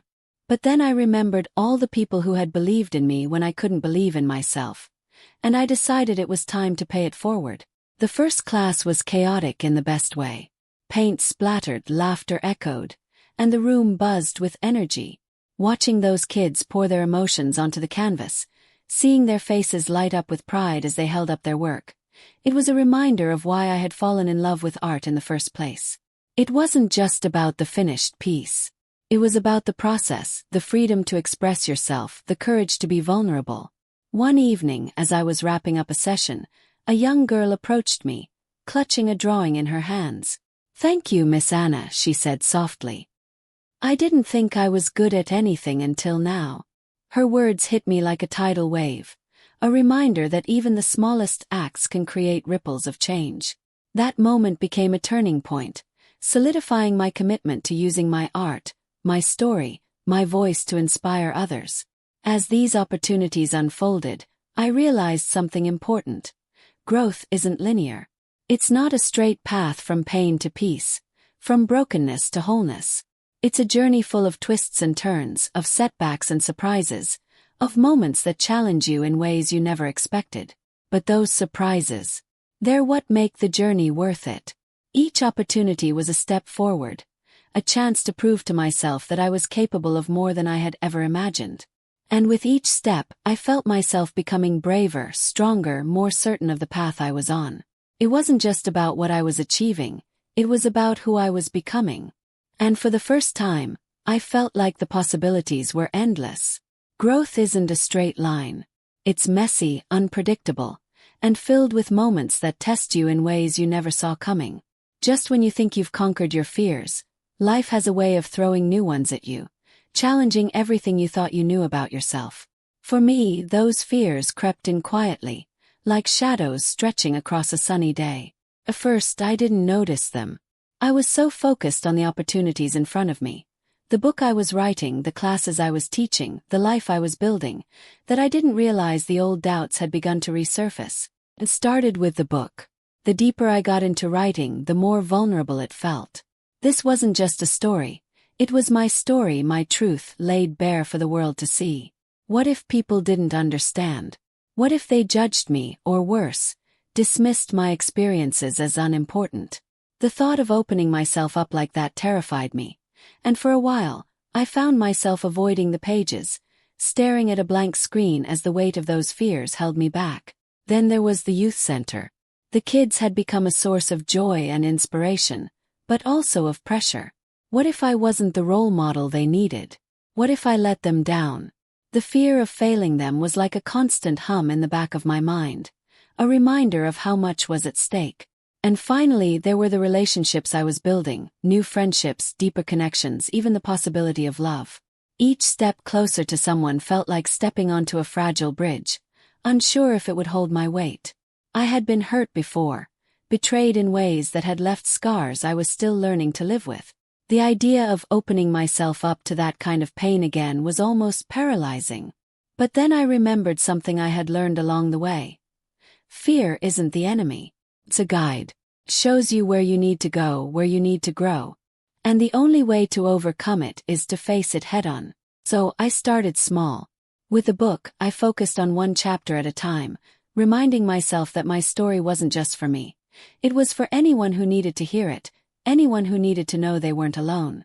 I allowed myself to be vulnerable, to let the words flow without judgment. And with each page I wrote, the fear began to lose its grip. At the youth center, I stopped trying to be perfect. I let the kids see my mistakes, my humanity, my own struggles. Instead of trying to be the perfect role model, I focused on being present, on showing up, on being someone they could trust. And to my surprise, that was enough. Their laughter, their creativity, their progress. It was a reminder that sometimes, the simplest acts can have the biggest impact. In my personal life, I took things one step at a time. I let myself enjoy the company of new friends without overthinking what it meant. I allowed myself to feel the warmth of connection, the spark of possibility, without letting the fear of what might go wrong overshadow what was going right. And when the opportunity for something more arose, a dinner, a walk, a quiet conversation that felt like the start of something, I didn't run. I let myself be present, knowing that every step forward was a victory in itself. One evening, after a particularly long day, I found myself sitting alone in my living room, reflecting on everything I had faced. The fears were still there, lingering in the corners of my mind, but they didn't feel as overwhelming anymore. I had faced them one by one, and in doing so, I had proven to myself that I was stronger than they were. Because that's the thing about fear. It doesn't go away, but it does change. It becomes smaller, quieter, less powerful the more you confront it. And with each step you take toward the life you want, fear loses its hold, replaced by something far greater. Courage. In facing my fears, I had rediscovered my strength, my resilience, my ability to keep moving forward no matter what. And in those moments, I realized that fear wasn't the end of the story. It was just another chapter. And I was ready to write the next one. At some point in the process of rebuilding, you realize that your story isn't just your own. The pain you've endured, the lessons you've learned, the strength you've found, these things don't exist in a vacuum. They're meant to be shared, to ripple outward, touching lives in ways you might never see. That realization came to me slowly, like the first rays of sunlight breaking through a stormy sky. For so long I had focused on surviving, on healing, on finding my footing again. But now I was standing on solid ground. And with that stability came a question I hadn't considered before. How can I use what I've been through to help others? The answer came from unexpected places. It was in the young girl at the youth center who thanked me for teaching her to believe in herself. It was in the emails from readers who had come across my blog and said my words had given them hope. It was in the quiet conversations with friends and strangers alike, where my story became a bridge, connecting us in ways I hadn't imagined. I realized that my legacy wasn't about grand gestures or monumental achievements. It was about the small moments, the quiet ways in which my journey could inspire others to begin their own. It was about showing that strength isn't about never falling. It's about rising again and again, no matter how hard the fall. One of the first steps I took was creating a series of workshops, blending art and storytelling as a way to help others find their voices. I partnered with local organizations, offering these workshops to anyone who needed a safe space to express themselves, to process their pain, to celebrate their resilience, to discover the power of their own stories. The response was overwhelming. People from all walks of life came together, their experiences different but their goals the same: to heal, to grow, to create something beautiful out of their brokenness. I also started speaking more openly about my journey, not just in art circles but in broader communities. I was invited to schools, nonprofits, even corporate events, to talk about resilience and transformation. At first, it felt strange, standing in front of a room full of people and sharing the most vulnerable parts of myself. But the more I spoke, the more I realized how much it mattered. Every nod, every question, every thank you afterward was a reminder that my story had the power to make a difference.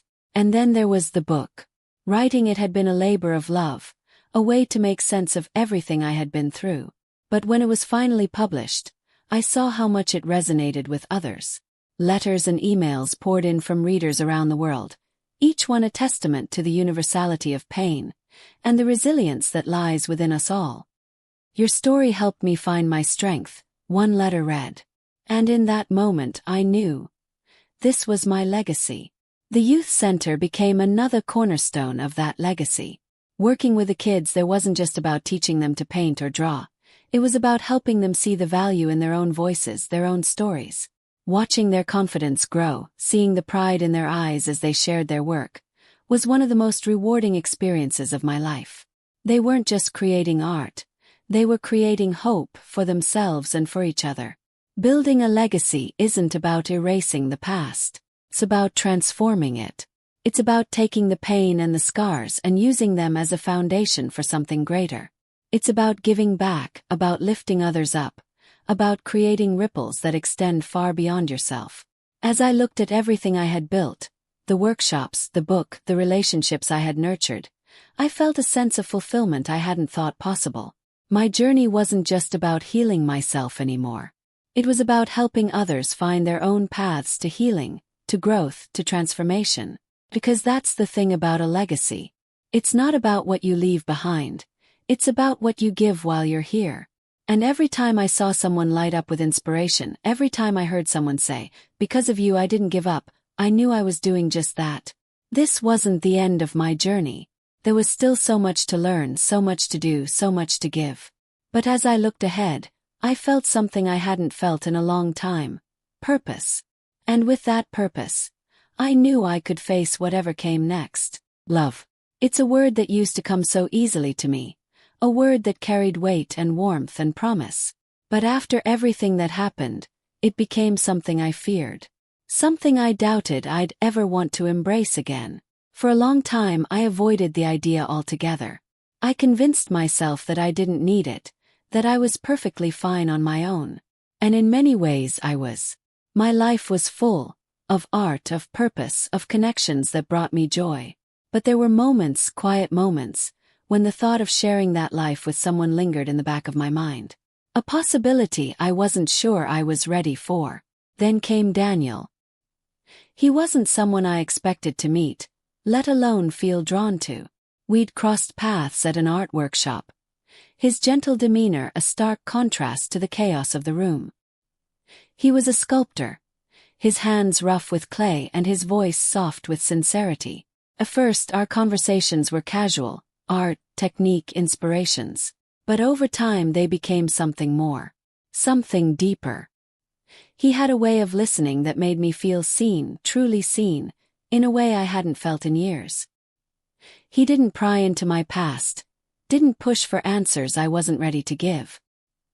He simply showed up, day after day, with kindness and patience that began to chip away at the walls I had built around my heart. Our connection grew slowly, organically, without the rush or intensity that had once swept me off my feet. It wasn't a whirlwind, it was a steady flame, warm and reassuring. And for the first time in a long time I found myself wondering, could I let myself feel this again? Could I trust someone with the parts of me I had worked so hard to protect? The first time Daniel asked me to dinner, I hesitated. My instinct was to say no, to protect myself from the risk of getting hurt again. But then I remembered everything I had learned, everything I had overcome. I wasn't the same person I used to be. I was stronger now, wiser, more in tune with what I deserved. And I deserved happiness, whatever form it might take. So I said yes. That evening, as we sat across from each other in a cozy little restaurant, I felt the nerves creeping in, the doubts whispering in the back of my mind. But Daniel's presence was calming, his laughter infectious, his sincerity disarming. By the end of the night, I wasn't thinking about the past. I was thinking about how good it felt to be in the moment, to share a meal, a conversation, a connection. We didn't rush into anything. We took our time, getting to know each other in a way that felt intentional, grounded. There were moments when the fear crept back in, when the scars of my past threatened to overshadow the present. But Daniel never pushed, never judged. He simply held space for me, allowing me to navigate my own emotions at my own pace. One evening, as we walked through the park, he turned to me and said, "You don't have to have all the answers, Anna.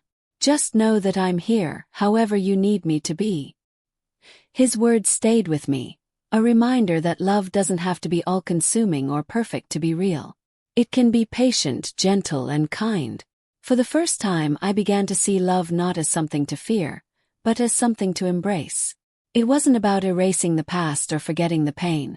It was about building something new, something rooted in trust and mutual respect. It was about letting go of the need for certainty and choosing to be open to possibility. Letting love back into my life wasn't easy. It required courage, vulnerability, and a willingness to risk getting hurt again. But with Daniel it felt worth it. Not because he was perfect, but because he was genuine. Because he met me where I was and walked beside me as I found my way forward. Love wasn't something I had been searching for. It was something that found me in the quiet moments, in the spaces between the plans I had made. And as I stepped into this new chapter, I realized that love didn't have to be scary. It could be soft and kind, and exactly what I needed it to be. Family is complicated. It's the foundation you grow from, the safety net you fall back on, and sometimes the place where old wounds linger. For me, family had always been there, steady and reliable, even when I pulled away, lost in my own struggles. But after everything I had been through, I realized it was time to rebuild those connections, to nurture the relationships that had quietly supported me from the sidelines. It started with my mother. She had always been my rock, the person I turned to when the world felt too heavy. But in the wake of James and Sarah's betrayal, I had distanced myself, afraid of showing her how broken I felt. I didn't want her to see me like that, to worry, to hurt on my behalf. What I didn't realize was that by shutting her out, I was denying myself the comfort and wisdom she had always offered. One afternoon, I decided to visit her. It had been weeks since our last conversation, and I could feel the weight of that distance as I stood on her doorstep. When she opened the door, her eyes lit up with a mixture of surprise and relief. "Anna," she said, pulling me into a hug that felt like home. In that moment, I realized how much I had missed her, how much I needed her. We sat in her cozy living room, the scent of freshly brewed tea filling the air. At first, we talked about simple things: work, the weather, the garden she had been tending to. But eventually, the conversation shifted, and I found myself opening up in a way I hadn't before. I told her about the pain, the fear, the doubts I had carried. And she listened, her hands clasped around her teacup, her gaze steady and full of love. "Anna," she said softly, "you've been through so much. But look at you now. Look at how strong you've become." Her words brought tears to my eyes, not because they erased the pain, but because they reminded me of the person I was becoming, the person she had always believed I could be. From there, I began reaching out to other family members. My siblings, cousins, even the distant relatives who had always sent holiday cards and kind words. Each connection felt like another thread in the fabric of my life, weaving together a sense of belonging I hadn't realized I was missing.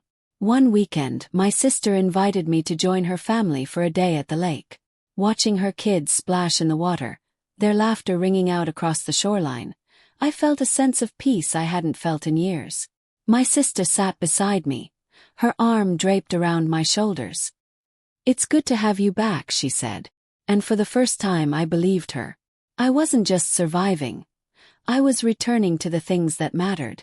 Reconnecting with family wasn't just about rebuilding relationships. It was about revisiting the parts of myself I had forgotten. The traditions, the shared stories, the unconditional support that had always been there, even when I couldn't see it. It reminded me that I wasn't alone, that I had a foundation to stand on, no matter how shaky life became. But it wasn't just about leaning on them, it was about giving back too. I found myself showing up for family in ways I hadn't before, whether it was helping my brother with a home project, babysitting my niece, or simply being present at family dinners. Each act felt like a small way of saying thank you, for their patience, their love, their belief in me, even when I didn't believe in myself. One evening, as we gathered around the dining table, my mother asked if I would share some of my art with them. I hesitated at first, unsure of how they would react. But as I brought out a few pieces, their faces lit up with admiration and pride. "Anna, these are beautiful," my father said, his voice full of emotion. It was a moment of validation, not just for my work, but for the person I was becoming. Rebuilding my life wasn't just about the new opportunities or the personal growth. It was about remembering where I came from, about finding strength in the connections that had always been there. My family wasn't perfect, but they were mine. And as I reconnected with them, I found a deeper sense of belonging, a reminder that no matter where life took me, I would always have a place to call home. Because that's the thing about family. They're not just the people you're born into. They're the people who stand by you, who lift you up, who remind you of who you are when you forget. And as I continued forward, I knew I was carrying their love with me, every step of the way. Life is full of unexpected twists, even when you think you've finally found your rhythm. Just as I was settling into this new chapter, building my career, reconnecting with family, and opening my heart to new possibilities, another challenge came crashing into my world, reminding me that growth isn't about avoiding setbacks. It's about how you face them. It started with an email. At first, I thought it was good news, a notification from the organization that had sponsored my recent exhibition. But as I opened it, my stomach sank. Funding cuts had forced them to cancel the follow-up project I had been counting on. The gallery space I had booked, the workshops I had planned, the momentum I had worked so hard to build. It was all gone in an instant. My first reaction was anger. I had poured so much energy into this, invested so much of myself, and now it felt like the rug had been pulled out from under me. But beneath the anger was something deeper. Fear. What would this mean for my career? For the life I was trying so hard to create? The doubts came rushing back, old insecurities whispering that maybe I wasn't meant to succeed after all. For a few days, I let myself feel those emotions. The frustration, the disappointment, the uncertainty. I didn't try to push them away or pretend they weren't there. But then, I remembered something I had learned. Setbacks are inevitable. It's how you respond to them that matters. And I wasn't the kind of person to give up without a fight. I started by reaching out to my network, the mentors, colleagues, and friends who had supported me along the way. Sharing my situation wasn't easy. It felt like admitting failure, but the responses I received reminded me of the strength in asking for help. "Don't worry, Anna," one of my mentors said. "Setbacks are just detours. Let's figure out a new path forward." Her words stayed with me, a beacon of hope in the midst of uncertainty. With their encouragement, I began to brainstorm. If the gallery was no longer an option, what other opportunities could I create? I thought about the community I had built, the people who had connected with my work, and realized I didn't need a traditional platform to reach them. I could create my own. That's when the idea for an online showcase came to life. I started building a virtual gallery, using technology to bring my art to a global audience. It was uncharted territory for me, full of technical challenges and steep learning curves. But with every step, I felt a renewed sense of purpose. This wasn't just about overcoming the setback. It was about finding new ways to grow. The launch of the virtual gallery was nerve-wracking. Would people show up? Would they engage with the work? But as the first visitors logged in, their comments and messages flooded my screen. "This is incredible," one wrote.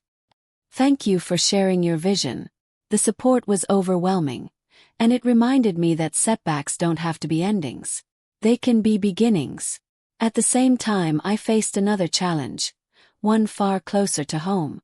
My father's health had begun to decline, and the reality of his vulnerability hit me harder than I expected.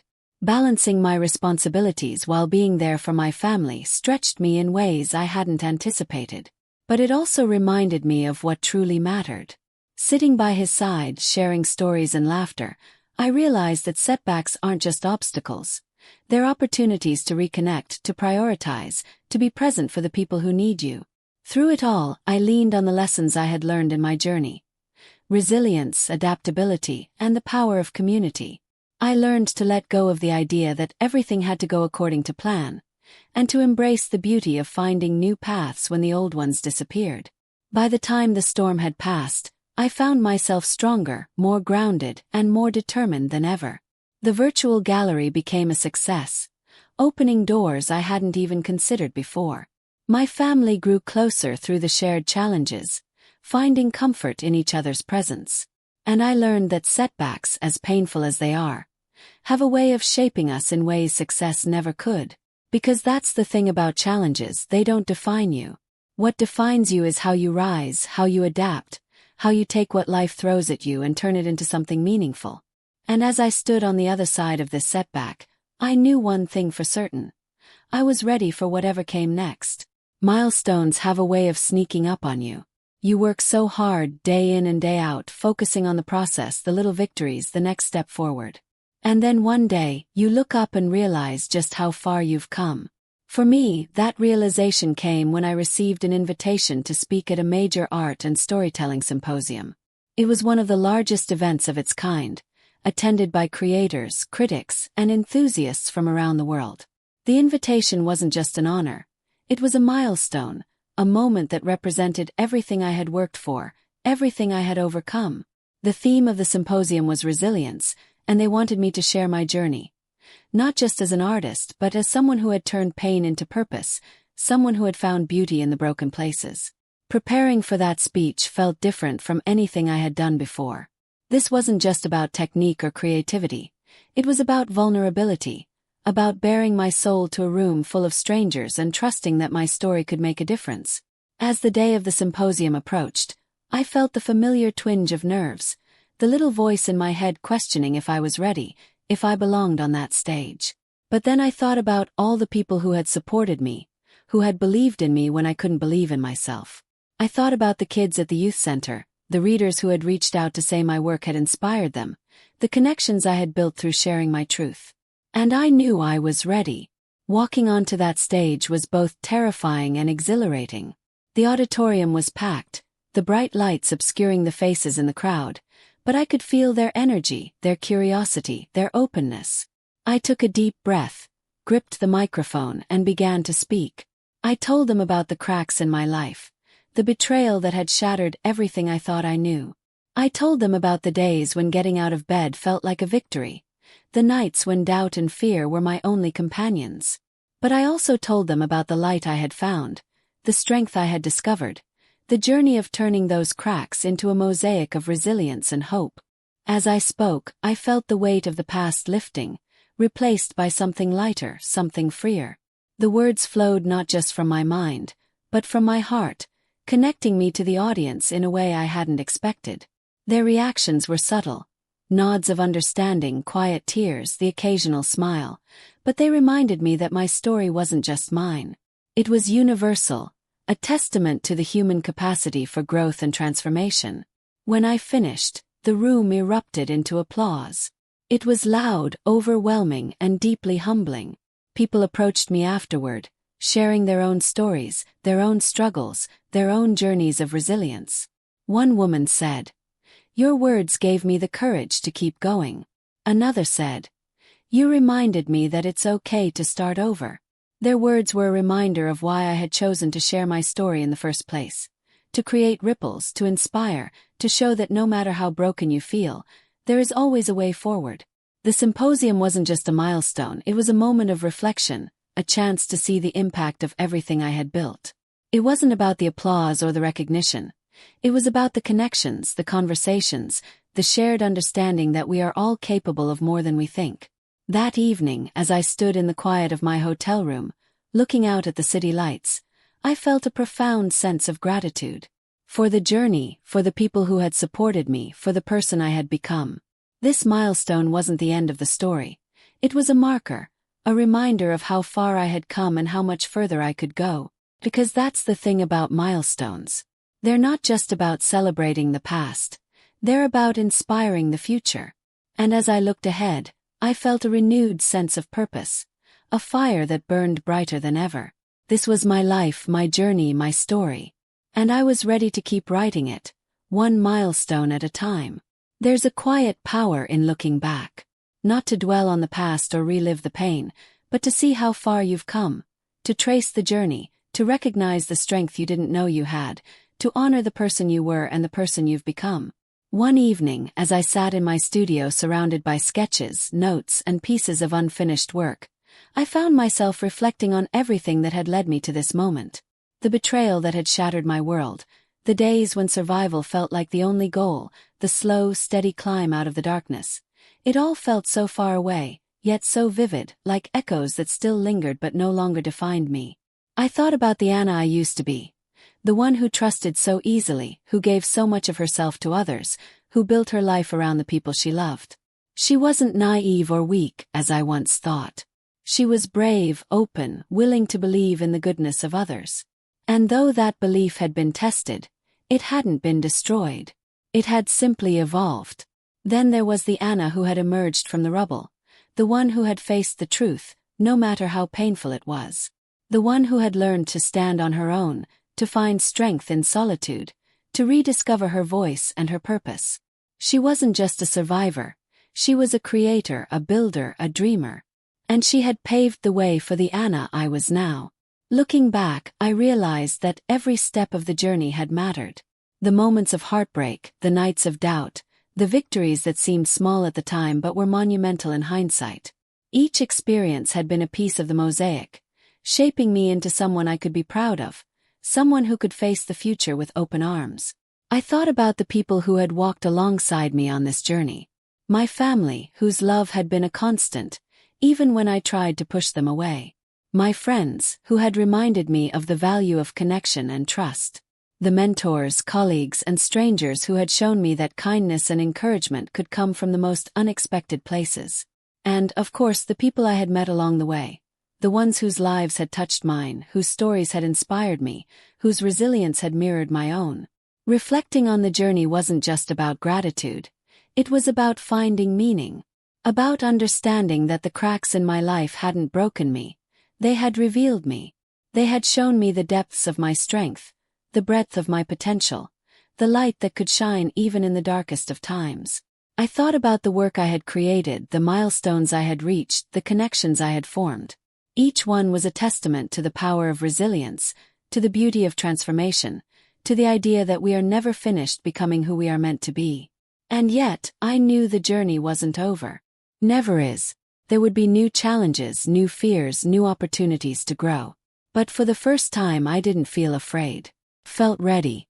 Ready to face whatever came next, to embrace the unknown, to keep building a life that was uniquely, unapologetically mine. Because that's the thing about looking back.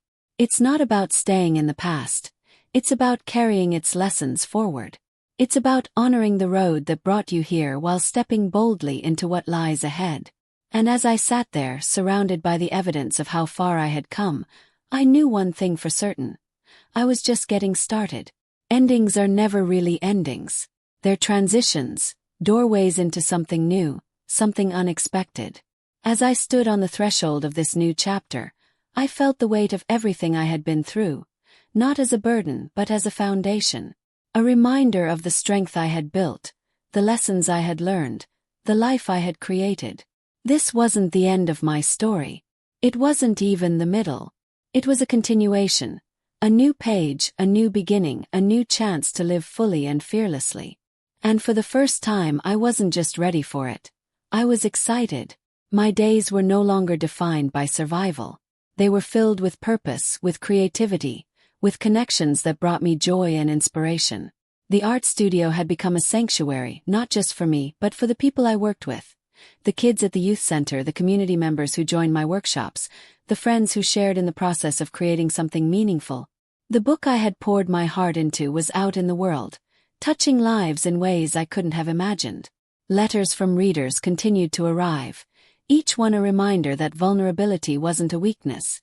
It was a bridge, a way to connect, to inspire, to remind others that they weren't alone in their struggles. And then there was Daniel. What started as a quiet connection had grown into something steady, something real. Our relationship wasn't perfect, but it didn't need to be. It was built on trust, on mutual respect, on the understanding that we were both works in progress. Together, we were learning how to navigate love in a way that felt honest and kind, free of the shadows of the past. But this chapter wasn't just about what I had gained. It was about what I was still discovering. There were new projects on the horizon, new opportunities to explore, new challenges to embrace. Life felt expansive, full of possibility, like a canvas waiting to be filled with bold, vibrant strokes. One afternoon, as I was walking through the park, a place that had become a symbol of my journey, I paused to watch a group of children flying kites. Their laughter filled the air, their joy infectious. One of the kites soared high above the rest, its colorful tail streaming behind it like a banner of freedom. I smiled, remembering the first time I had seen a kite in this park, how it had felt like a metaphor for my own life. And now I realized I wasn't just watching, I was flying. The beauty of starting over is that you're not bound by the rules of the past. You can create a life that is entirely your own, shaped by your choices, your dreams, your passions. And as I looked ahead, I saw a future that was limitless, a world of possibilities waiting to be explored. This new chapter wasn't about proving anything to anyone, not even to myself. It was about living fully, embracing the highs and the lows, the joys and the challenges, the moments of quiet reflection and the bursts of uncontainable laughter. It was about being present, about showing up for myself and the people I cared about continuing to grow and evolve. Because that's the thing about life. It's never finished. There's always more to learn, more to see, more to experience. And as I stepped into this new chapter, I knew one thing for certain. I wasn't afraid of the unknown anymore. I was ready to embrace it. With every step, every choice, every moment, I was writing my story, not as a victim of circumstance, but as the author of my own life. And this time, I was making it a masterpiece. There's a special kind of fulfillment that comes from helping others find their way. For so long I had focused on my own journey, healing, growing, rebuilding. But now I found myself in a position to give back, to share the lessons I had learned with those who were just beginning their own paths. It started with a young artist at one of my workshops. She was shy, her hands hesitant as they moved across the canvas, her voice barely audible when she spoke. I saw so much of myself in her. Her uncertainty, her fear of making mistakes, her quiet hope that maybe, just maybe, she could create something beautiful. After class one day, she approached me, her eyes downcast. "Miss Anna," she said softly, "how do you know if your work is good enough?" Her question stopped me in my tracks, not because I didn't know the answer, but because I did. "It's not about being good enough," I told her. "It's about showing up, about trying, about putting a piece of yourself into what you create and trusting that it matters, even if no one else sees it yet." Her smile was small, tentative, but in that moment, I saw a spark of confidence begin to grow. From that day forward, I made it a point to mentor her and others like her. I didn't just teach them techniques. I shared my story, my struggles, my triumphs. I showed them that failure wasn't something to fear, but something to learn from. That their voices, their visions, their work mattered, no matter how imperfect it might feel. The mentorship grew beyond that one workshop. I started working with aspiring artists from all walks of life. Teenagers who saw the world with fresh eyes, adults rediscovering their passions, even seniors who were exploring art for the first time. Each of them brought something unique to the table, and each of them reminded me of the power of creativity to transform lives. One evening, as I was reviewing a portfolio with a particularly talented mentee, she turned to me and said, "You've changed my life, Miss Anna." Her words hit me like a wave, not because I had done anything extraordinary, but because I had simply been there. I had shown up, just as others had shown up for me when I needed them most. And in that moment, I realized that mentorship wasn't just about teaching. It was about believing in someone when they couldn't yet believe in themselves. Becoming a mentor wasn't something I had planned. It wasn't a goal I had set or a path I had charted. But it became one of the most rewarding parts of my journey, a way to turn my experiences into something meaningful, something that could ripple outward and touch lives in ways I might never fully see. Because that's the thing about mentorship. It's not about having all the answers or being perfect. It's about showing up, sharing your story, and reminding others that they're not alone. And as I continued to mentor, I found that each person I worked with taught me something in return. About resilience, about creativity, about the endless possibilities of the human spirit. This wasn't just about helping others, it was about building a legacy. One that wasn't defined by my work or my achievements, but by the lives I had touched, the sparks I had ignited, the seeds I had planted. And as I watched my ments grow, I knew one thing for certain. The future was in good hands. Art had always been my sanctuary, my way of processing the world and finding meaning in the chaos. But as I grew into this new chapter of my life, I realized that art wasn't just about individual expression. It was about connection. It was about creating a space where people could come together, share their stories, and inspire each other. And so, the idea of building a community began to take root. It started with a simple vision. A place where creativity and connection could flourish. A place where anyone, no matter their background, their skill level, or their story, could feel seen, heard, and valued. I wanted to create more than just a studio or a gallery. I wanted to create a home for dreamers, for storytellers, for anyone brave enough to put a piece of themselves into the world. The first step was finding the right space. After months of searching, I came across an old warehouse on the edge of town. The building was worn, its walls faded, and its floors scuffed from years of use. But as I walked through the space, I saw its potential. The high ceilings, the open layout, the natural light streaming through the windows. It was imperfect, but it was perfect for what I wanted to create. Transforming the warehouse into a community space was a labor of love. With the help of friends, family, and even a few strangers who believed in my vision, we spent weeks painting walls, installing equipment, and creating areas for workshops, exhibitions, and quiet reflection. Every brushstroke, every nail hammered, every piece of furniture placed felt like a step toward something bigger than myself. When the space was finally ready, I named it the Mosaic Center, a nod to the idea that our lives, our stories, our art are all made up of fragments, pieced together to create something beautiful. The name felt right. A reflection of everything I had learned about resilience, transformation, and the power of community. The grand opening was a night I'll never forget. The space was alive with energy, filled with people from all walks of life. Artists, neighbors, students, families.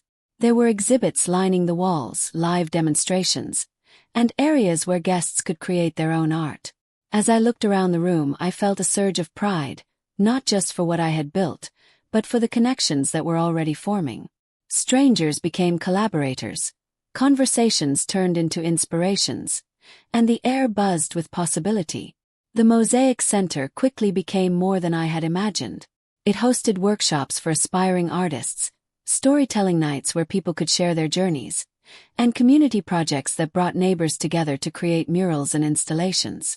It became a space where people could find their voices, rediscover their passions, and build something meaningful alongside others. One of the most powerful moments came during a project we called the Resilience Wall. We invited members of the community to contribute a piece of art, a drawing, a photograph, a poem, reflecting their own journey of overcoming challenges. The wall grew day by day, each piece a testament to the strength and creativity of the human spirit. Standing in front of it, I felt a deep sense of awe and gratitude for the stories people were willing to share, and for the space we had created together. Building the Mosaic Center wasn't just about providing a physical space.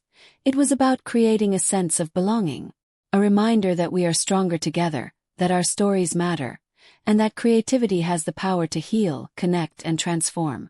It wasn't just a community I was building. It was a family, bound not by blood, but by shared experiences and dreams. As the Mosaic Center continued to grow, so did I. Every person who walked through its doors, every piece of art created, every story shared reminded me of why I had chosen this path. This wasn't just about my journey. It was about all of us, coming together to create something bigger, something lasting, something beautiful. Because that's the thing about community. It's not just about the space you create. It's about the people who fill it. The connections, the collaborations, the shared moments of joy and vulnerability. And as I stood in the center of it all, I knew one thing for certain. This was the legacy I wanted to leave. A place where creativity could thrive, where stories could be told, and where everyone could find a home. For years, my journey had been about rebuilding, finding my footing, creating something meaningful, and nurturing the connections that gave my life purpose. But as the Mosaic Center flourished and my story resonated with more people, I began to realize that my work could reach far beyond the walls of my community. It was time to expand my horizons. The first opportunity came through an email, unexpected and thrilling. A renowned international art festival had taken notice of the Mosaic Center and invited me to showcase our work. The festival was a celebration of creativity from around the world, bringing together artists, storytellers, and dreamers from every corner of the globe. The thought of being part of something so vast, so interconnected, was both exhilarating and intimidating. But I knew I couldn't say no. Preparing for the festival was a whirlwind. I curated pieces from the Mosaic Center, selecting works that represented not just the art itself, but the stories and resilience behind each creation. Each piece was a testament to the community we had built, our struggles, our triumphs, our collective journey. Seeing it all come together felt like a reflection of everything we had accomplished, a reminder of the power of connection and creativity. The festival was held in a vibrant city halfway across the world, its streets alive with color, music, and energy. Walking into the exhibition space for the first time, I felt a mix of awe and pride. Our section was small compared to the sprawling installations and grand displays around us, but it held its own, drawing visitors who were curious, moved, inspired. One moment stood out. A young artist from another country approached me, her eyes wide with emotion as she stood in front of our resilience wall installation. "This feels like my story," she said softly. "Thank you for sharing this." Her words stayed with me, a reminder that art transcends borders, that our stories, though unique, are part of a universal human experience. The festival opened doors I hadn't even imagined. Other artists invited me to collaborate on global projects, blending different styles and perspectives into something new and transformative. I was asked to lead workshops in cities I'd never visited, teaching not just techniques, but the philosophy of finding strength through creativity. Each new opportunity felt like another thread in a tapestry, weaving together lives and stories from around the world. One of the most memorable collaborations came from an artist in Japan, who proposed a project blending traditional Japanese calligraphy with abstract visual storytelling. Together, we created a series that explored themes of resilience, harmony, and transformation, bridging cultural divides through the shared language of art. The pieces were exhibited in both of our countries, drawing audiences who saw themselves in the work, despite the differences in our backgrounds. As my horizons expanded, so did my understanding of what creativity could achieve. It wasn't just about personal expression. It was about building bridges, fostering empathy, and inspiring change. The work I was doing wasn't confined to a single space or a single community anymore. It was part of something much larger, a global conversation about resilience, hope, and the beauty of the human spirit. Returning home after these experiences, I felt a renewed sense of purpose. The Mosaic Center became a hub for international collaborations, hosting visiting artists, organizing virtual exhibitions, and connecting our community with others around the world. It was no longer just a local initiative. It was part of a global movement, one that reminded us all of the power of creativity to unite, to heal, to transform. Expanding my horizons wasn't just about the places I visited or the projects I undertook. It was about realizing that our stories, our art, our voices have the power to resonate far beyond what we can see.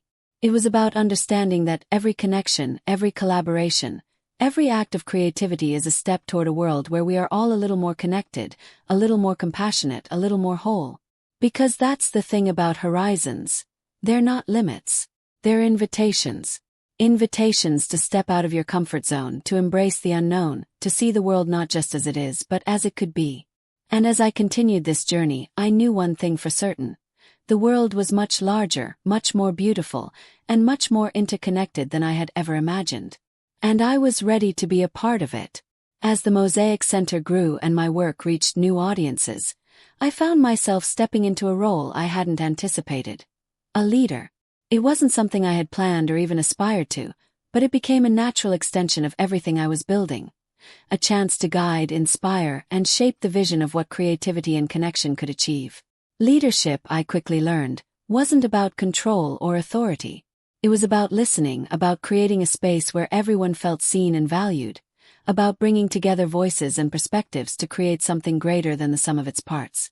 It was about trust. Not just in others, but in myself. My first real test came when a local arts organization approached me with a proposal to co-chair a regional creative council.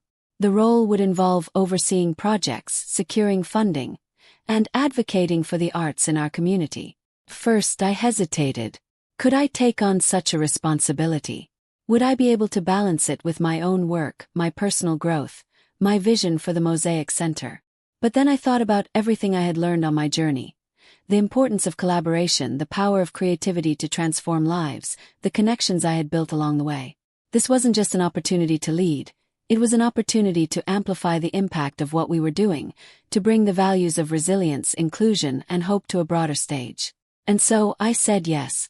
Stepping into the role was both exhilarating and overwhelming. I found myself in meetings with policymakers, pitching ideas to potential sponsors, and coordinating efforts with artists and organizations from across the region. There were moments when I doubted myself, when the weight of the responsibilities felt like too much. But each time, I reminded myself of why I had taken this on, to create a world where art wasn't just appreciated, but valued as a vital force for connection and change.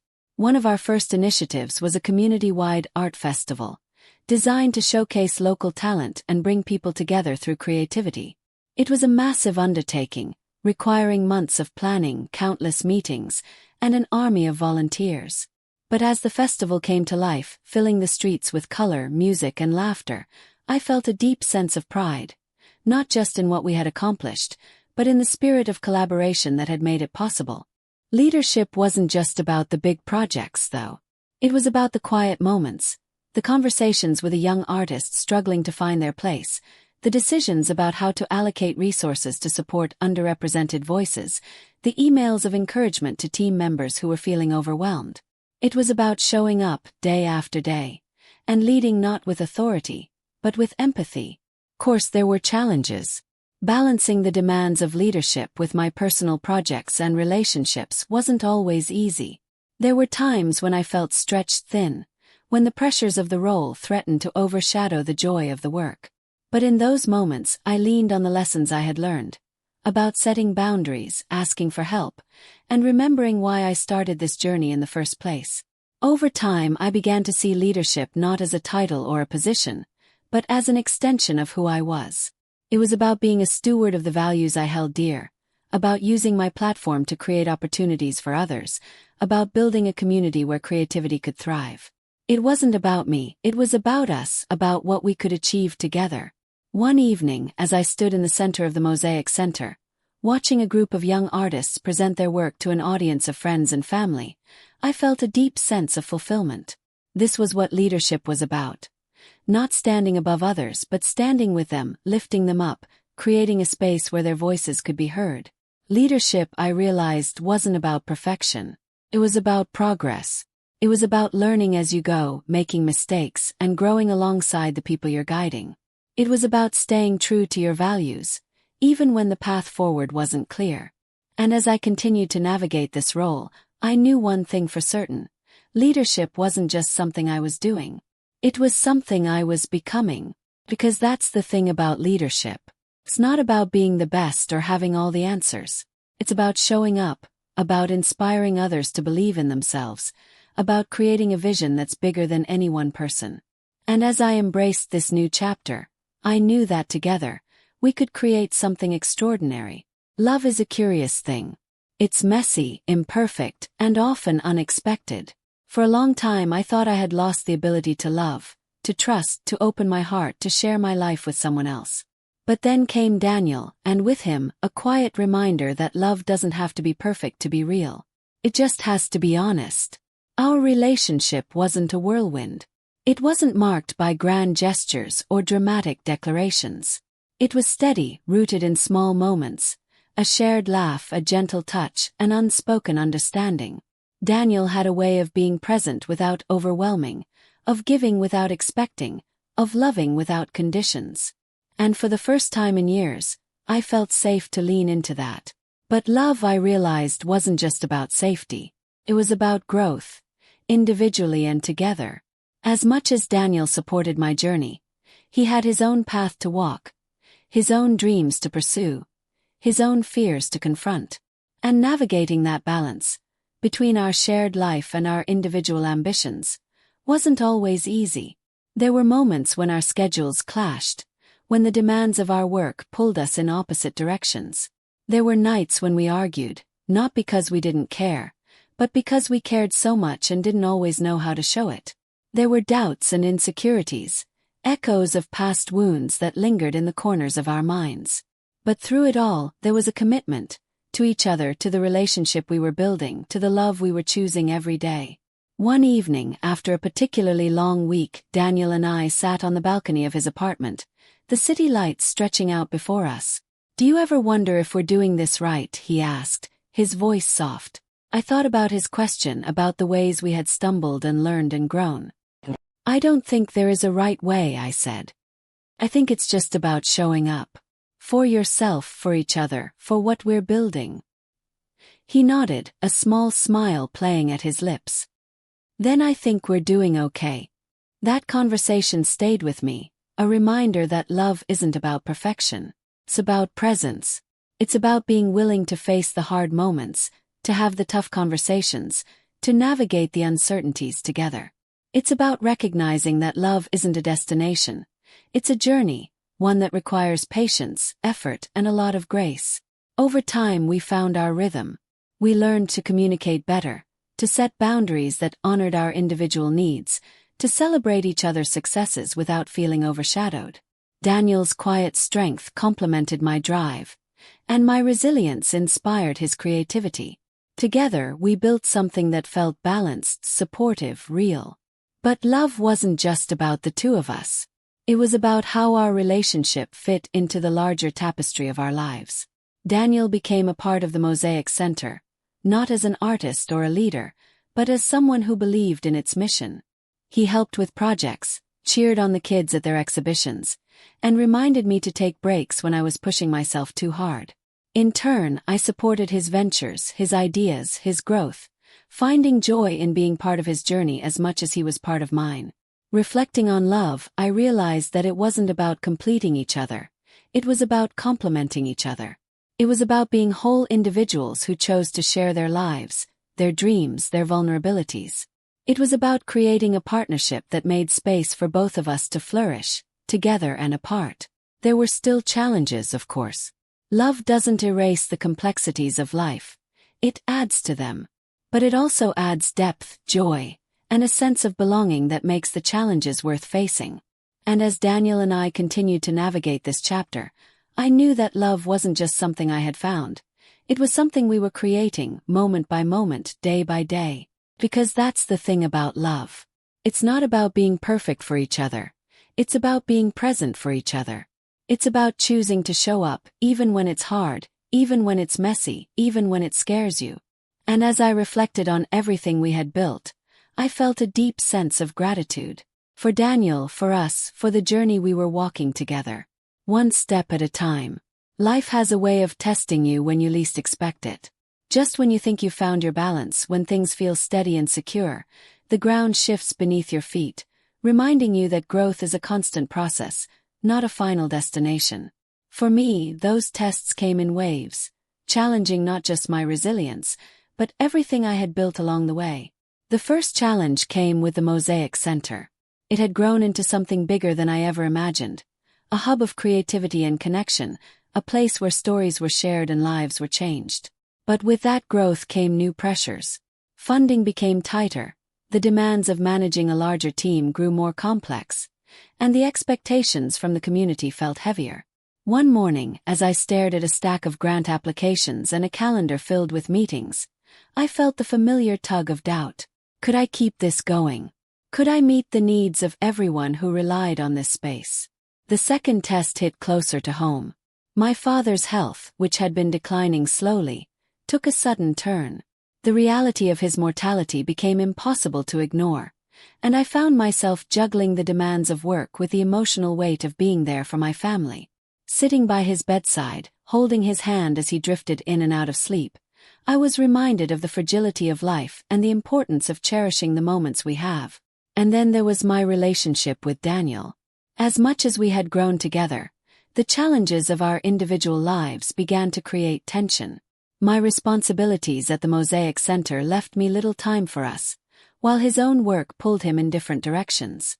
There were late-night conversations filled with frustration and longing, moments when we questioned whether we could navigate the complexities of our lives without losing what we had built. Each of these challenges felt like a storm, threatening to undo everything I had worked for. But as overwhelming as it all seemed, I knew I couldn't face it alone.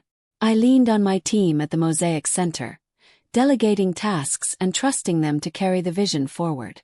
I leaned on my family, finding strength in their support and unity as we cared for my father. And I leaned on Daniel, not as a solution to my struggles, but as a partner who walked beside me through them.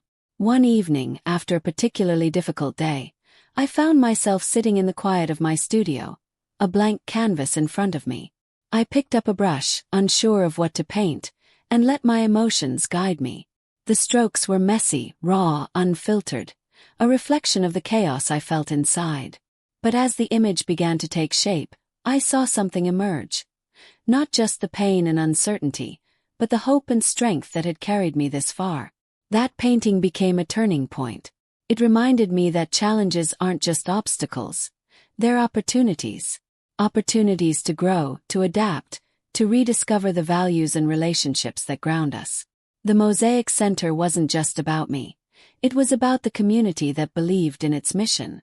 My father's illness wasn't just a loss. It was a chance to show up for him, to create memories that would stay with me long after he was gone. And my relationship with Daniel wasn't just about love.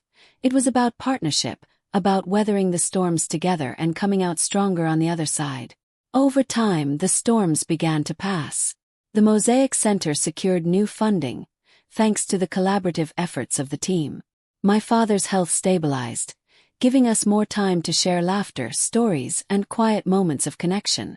And Daniel and I found a new rhythm, one that honored both our individual growth and our shared dreams. These tests weren't easy, but they reminded me of something important.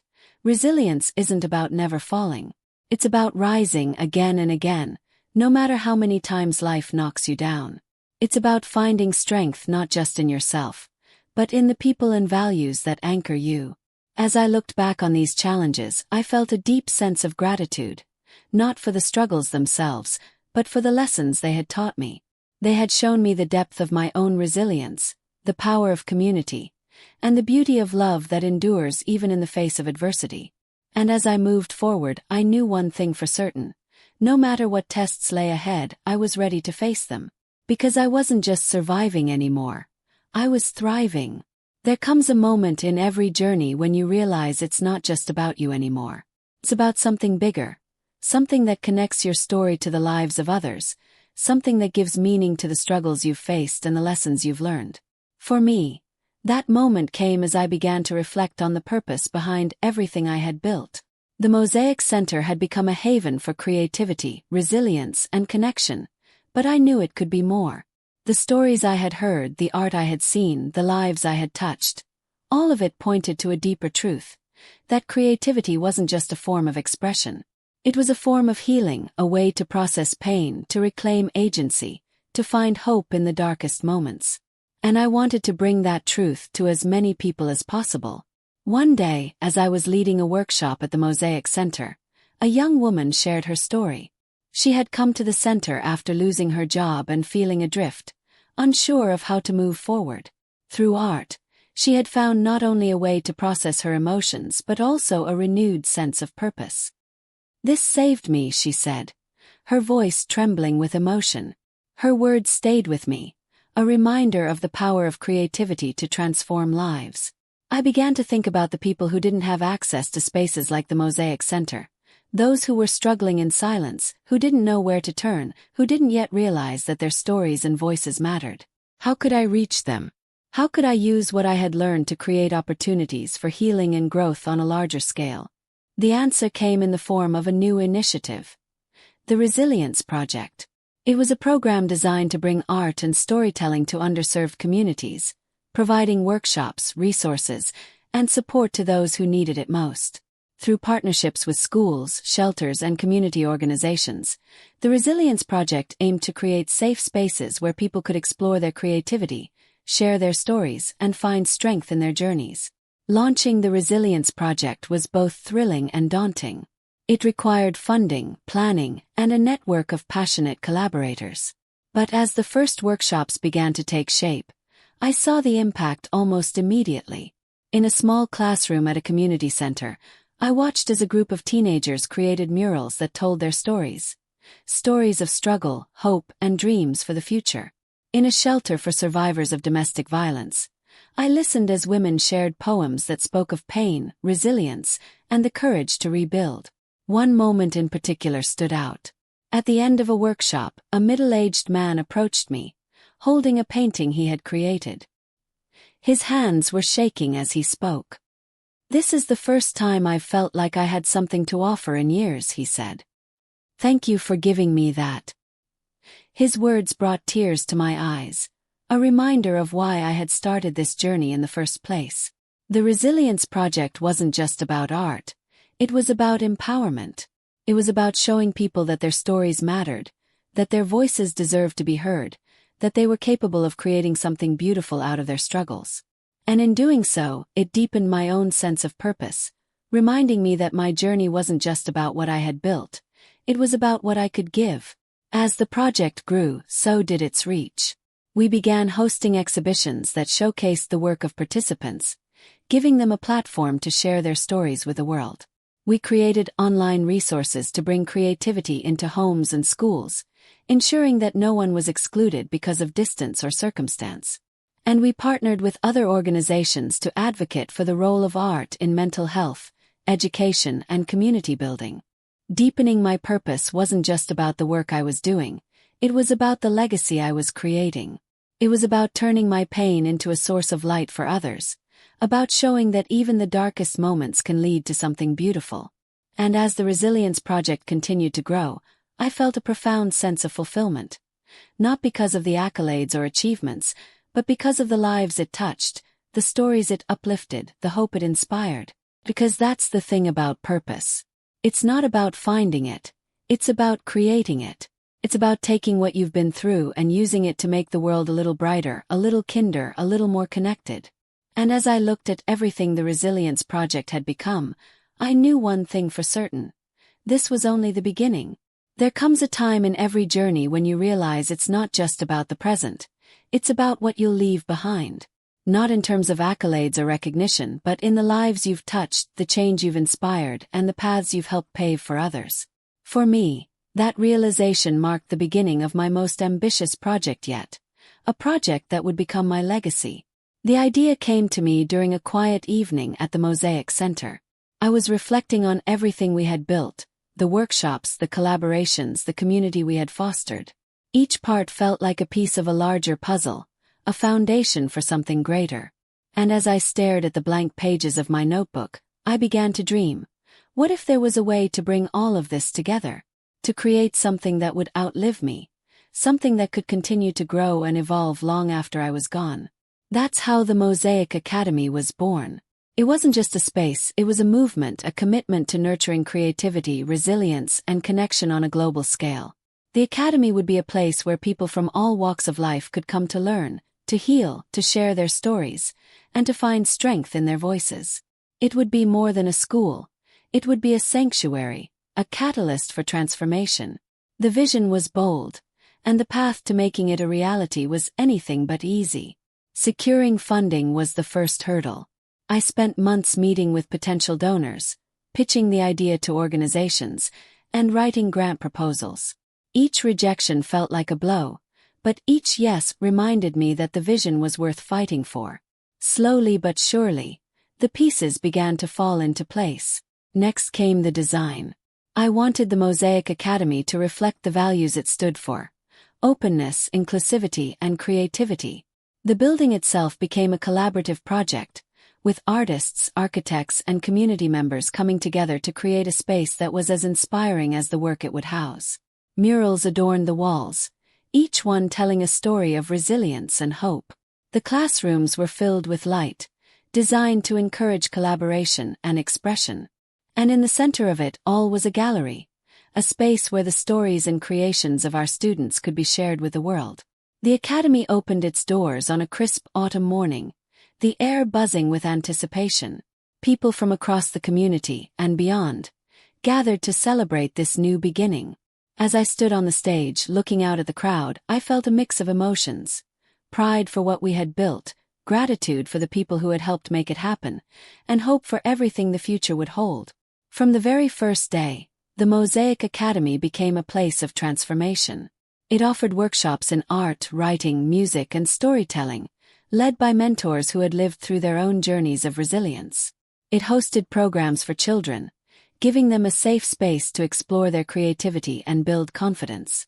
It partnered with organizations around the world to bring its mission to underserved communities, ensuring that no one was excluded from the power of art and connection. One of the most impactful programs was the Storytellers Fellowship, which provided scholarships for individuals who wanted to use their creativity to make a difference in their communities. Watching these fellows take what they learned at the Academy and turn it into action was one of the most rewarding experiences of my life. They were proof that the ripple effects of our work could extend far beyond anything I could have imagined. Over time, the Mosaic Academy became more than just a school. It became a symbol of what was possible when people came together with a shared purpose. It became a place where stories were not just told but celebrated, where creativity was not just nurtured but championed, where resilience was not just admired but empowered. One evening, as I walked through the halls of the Academy, I stopped in front of a mural painted by one of our students. It depicted a mosaic of faces, each one unique but connected, forming a tapestry of strength and beauty. Beneath it were the words, "Our stories make us whole." I felt a lump rise in my throat, not just because of the truth in those words, but because of what they represented, the heart of everything we had built. The Mosaic Academy wasn't just my legacy, it was our legacy. A testament to the power of creativity, the importance of connection, and the endless possibilities of human resilience. And as I stood there, surrounded by the voices, the stories, and the art that filled the space, I knew one thing for certain. This was only the beginning. Because that's the thing about a legacy. It's not about what you leave behind. It's about what you set in motion. And as the Mosaic Academy continued to grow, to inspire, to transform, I felt a profound sense of peace. My story was no longer just mine. It was part of something bigger, something lasting, something extraordinary. Every journey has a turning point, a moment when you realize it's time to step back, not because the work is done, but because it's time for others to carry it forward. For me, that moment came as the Mosaic Academy flourished, growing into something far greater than I could have ever imagined. It wasn't just mine anymore. It belonged to everyone who had been a part of it, and to everyone it would continue to touch in the years to come. The idea of passing the torch was bittersweet. The academy had been my vision, my passion, my heart. It had given me purpose, hope, and a sense of belonging during some of the most challenging moments of my life. But as I looked around at the incredible team we had built, the mentors, the artists, the storytellers, I knew it was in good hands. They weren't just continuing the mission. They were expanding it, bringing new ideas, new energy, new perspectives that were shaping the academy into something even more powerful. My first step was creating a leadership council made up of individuals who had been deeply involved in the academy's journey. They were artists, educators, and community leaders who shared a commitment to its mission and a vision for its future. Together, we worked to ensure that the values of creativity, resilience, and inclusivity remained at the heart of everything the academy did. One of the most rewarding parts of this process was mentoring the next generation of leaders. I began working closely with a small group of individuals who had shown extraordinary passion and potential. People who weren't just talented but deeply invested in the impact the academy could have. I shared my experiences with them, not as a blueprint, but as a guide, encouraging them to bring their own voices, their own ideas, their own dreams to the table. Among them was Clara, a young artist who had started at the academy as a student and quickly grown into a mentor and advocate for the program. Her energy was infectious, her creativity boundless, and her dedication unwavering. Watching her step into a leadership role was like watching a flame catch and spread, illuminating everything around her. She reminded me of myself in the early days. Driven, hopeful, ready to change the world. As I began to step back from the day-to-day operations, I focused on creating systems and resources that would ensure the academy's sustainability. We established endowments, strengthened partnerships, and documented the programs and practices that had proven most effective. The goal wasn't just to preserve what we had built, but to create a foundation for future growth, a platform that could adapt and evolve long after I was gone. But passing the torch wasn't just about logistics. It was about trust. Trusting the people I had mentored, the community we had built, and the vision we had shared. It was about letting go of control and embracing the idea that the academy didn't need me to be at its center to thrive. It had grown beyond me, and that was a testament to its strength. One evening, as I prepared for my final public address as the director of the Mosaic Academy, I felt a mix of emotions. Gratitude for the journey, pride in what we had accomplished, and a sense of peace knowing that the torch was being passed to capable hands. Standing on the stage, looking out at the faces of the community, I spoke from the heart. This academy was never about one person, I said. It was about all of us. Our stories, our resilience, our commitment to building something beautiful together. And as I step back, I know that its future is bright because it belongs to all of you. To the dreamers, the creators, the leaders who will continue to carry this vision forward. Thank you for being a part of this journey. Thank you for believing in what we could create together. The applause that followed wasn't just for me. It was for all of us, for everything we had built, and for the incredible journey that lay ahead. As I walked off the stage, I felt a profound sense of closure, not as an ending but as a new beginning. The torch had been passed, and the fire was burning brighter than ever. Because that's the thing about passing the torch. It's not about stepping away. It's about stepping aside to make room for others to shine. It's about ensuring that the work you've started continues to grow, to evolve, to inspire. And as I watched the academy move forward without me at its helm, I knew one thing for certain. Its best days were still to come. Life has a way of surprising you. It takes you down paths you never expected, through storms you never thought you'd survive, and into moments of joy you couldn't have imagined.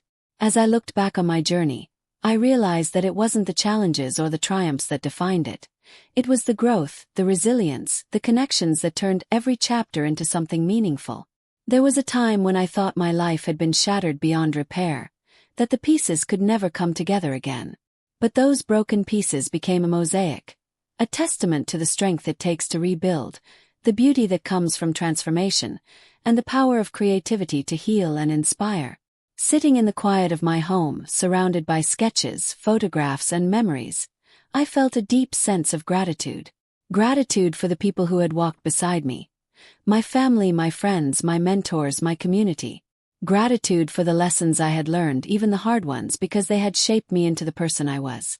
Gratitude for the moments of joy, of connection, of purpose that had made this life so rich, so full, so worth living.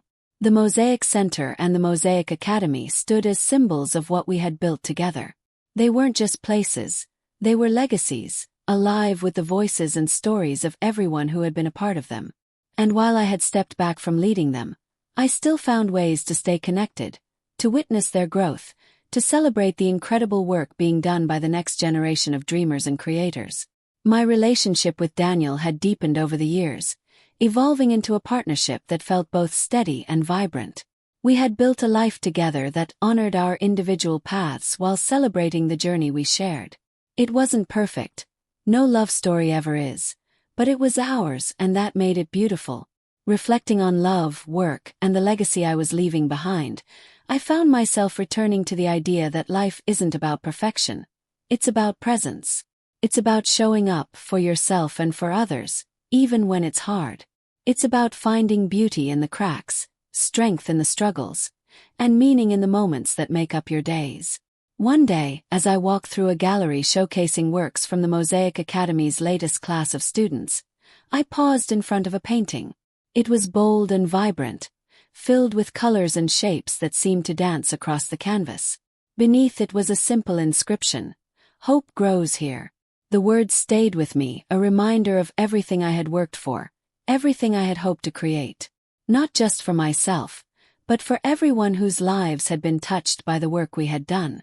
That evening I returned home and sat by the window, watching the sun set over the city. The sky was painted with hues of orange, pink, and gold, a masterpiece in its own right.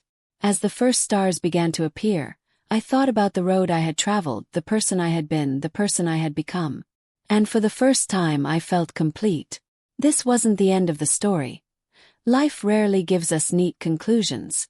But it was a moment of peace, a moment of reflection, a moment of knowing that I had lived fully, loved deeply, and left the world a little brighter than I had found it.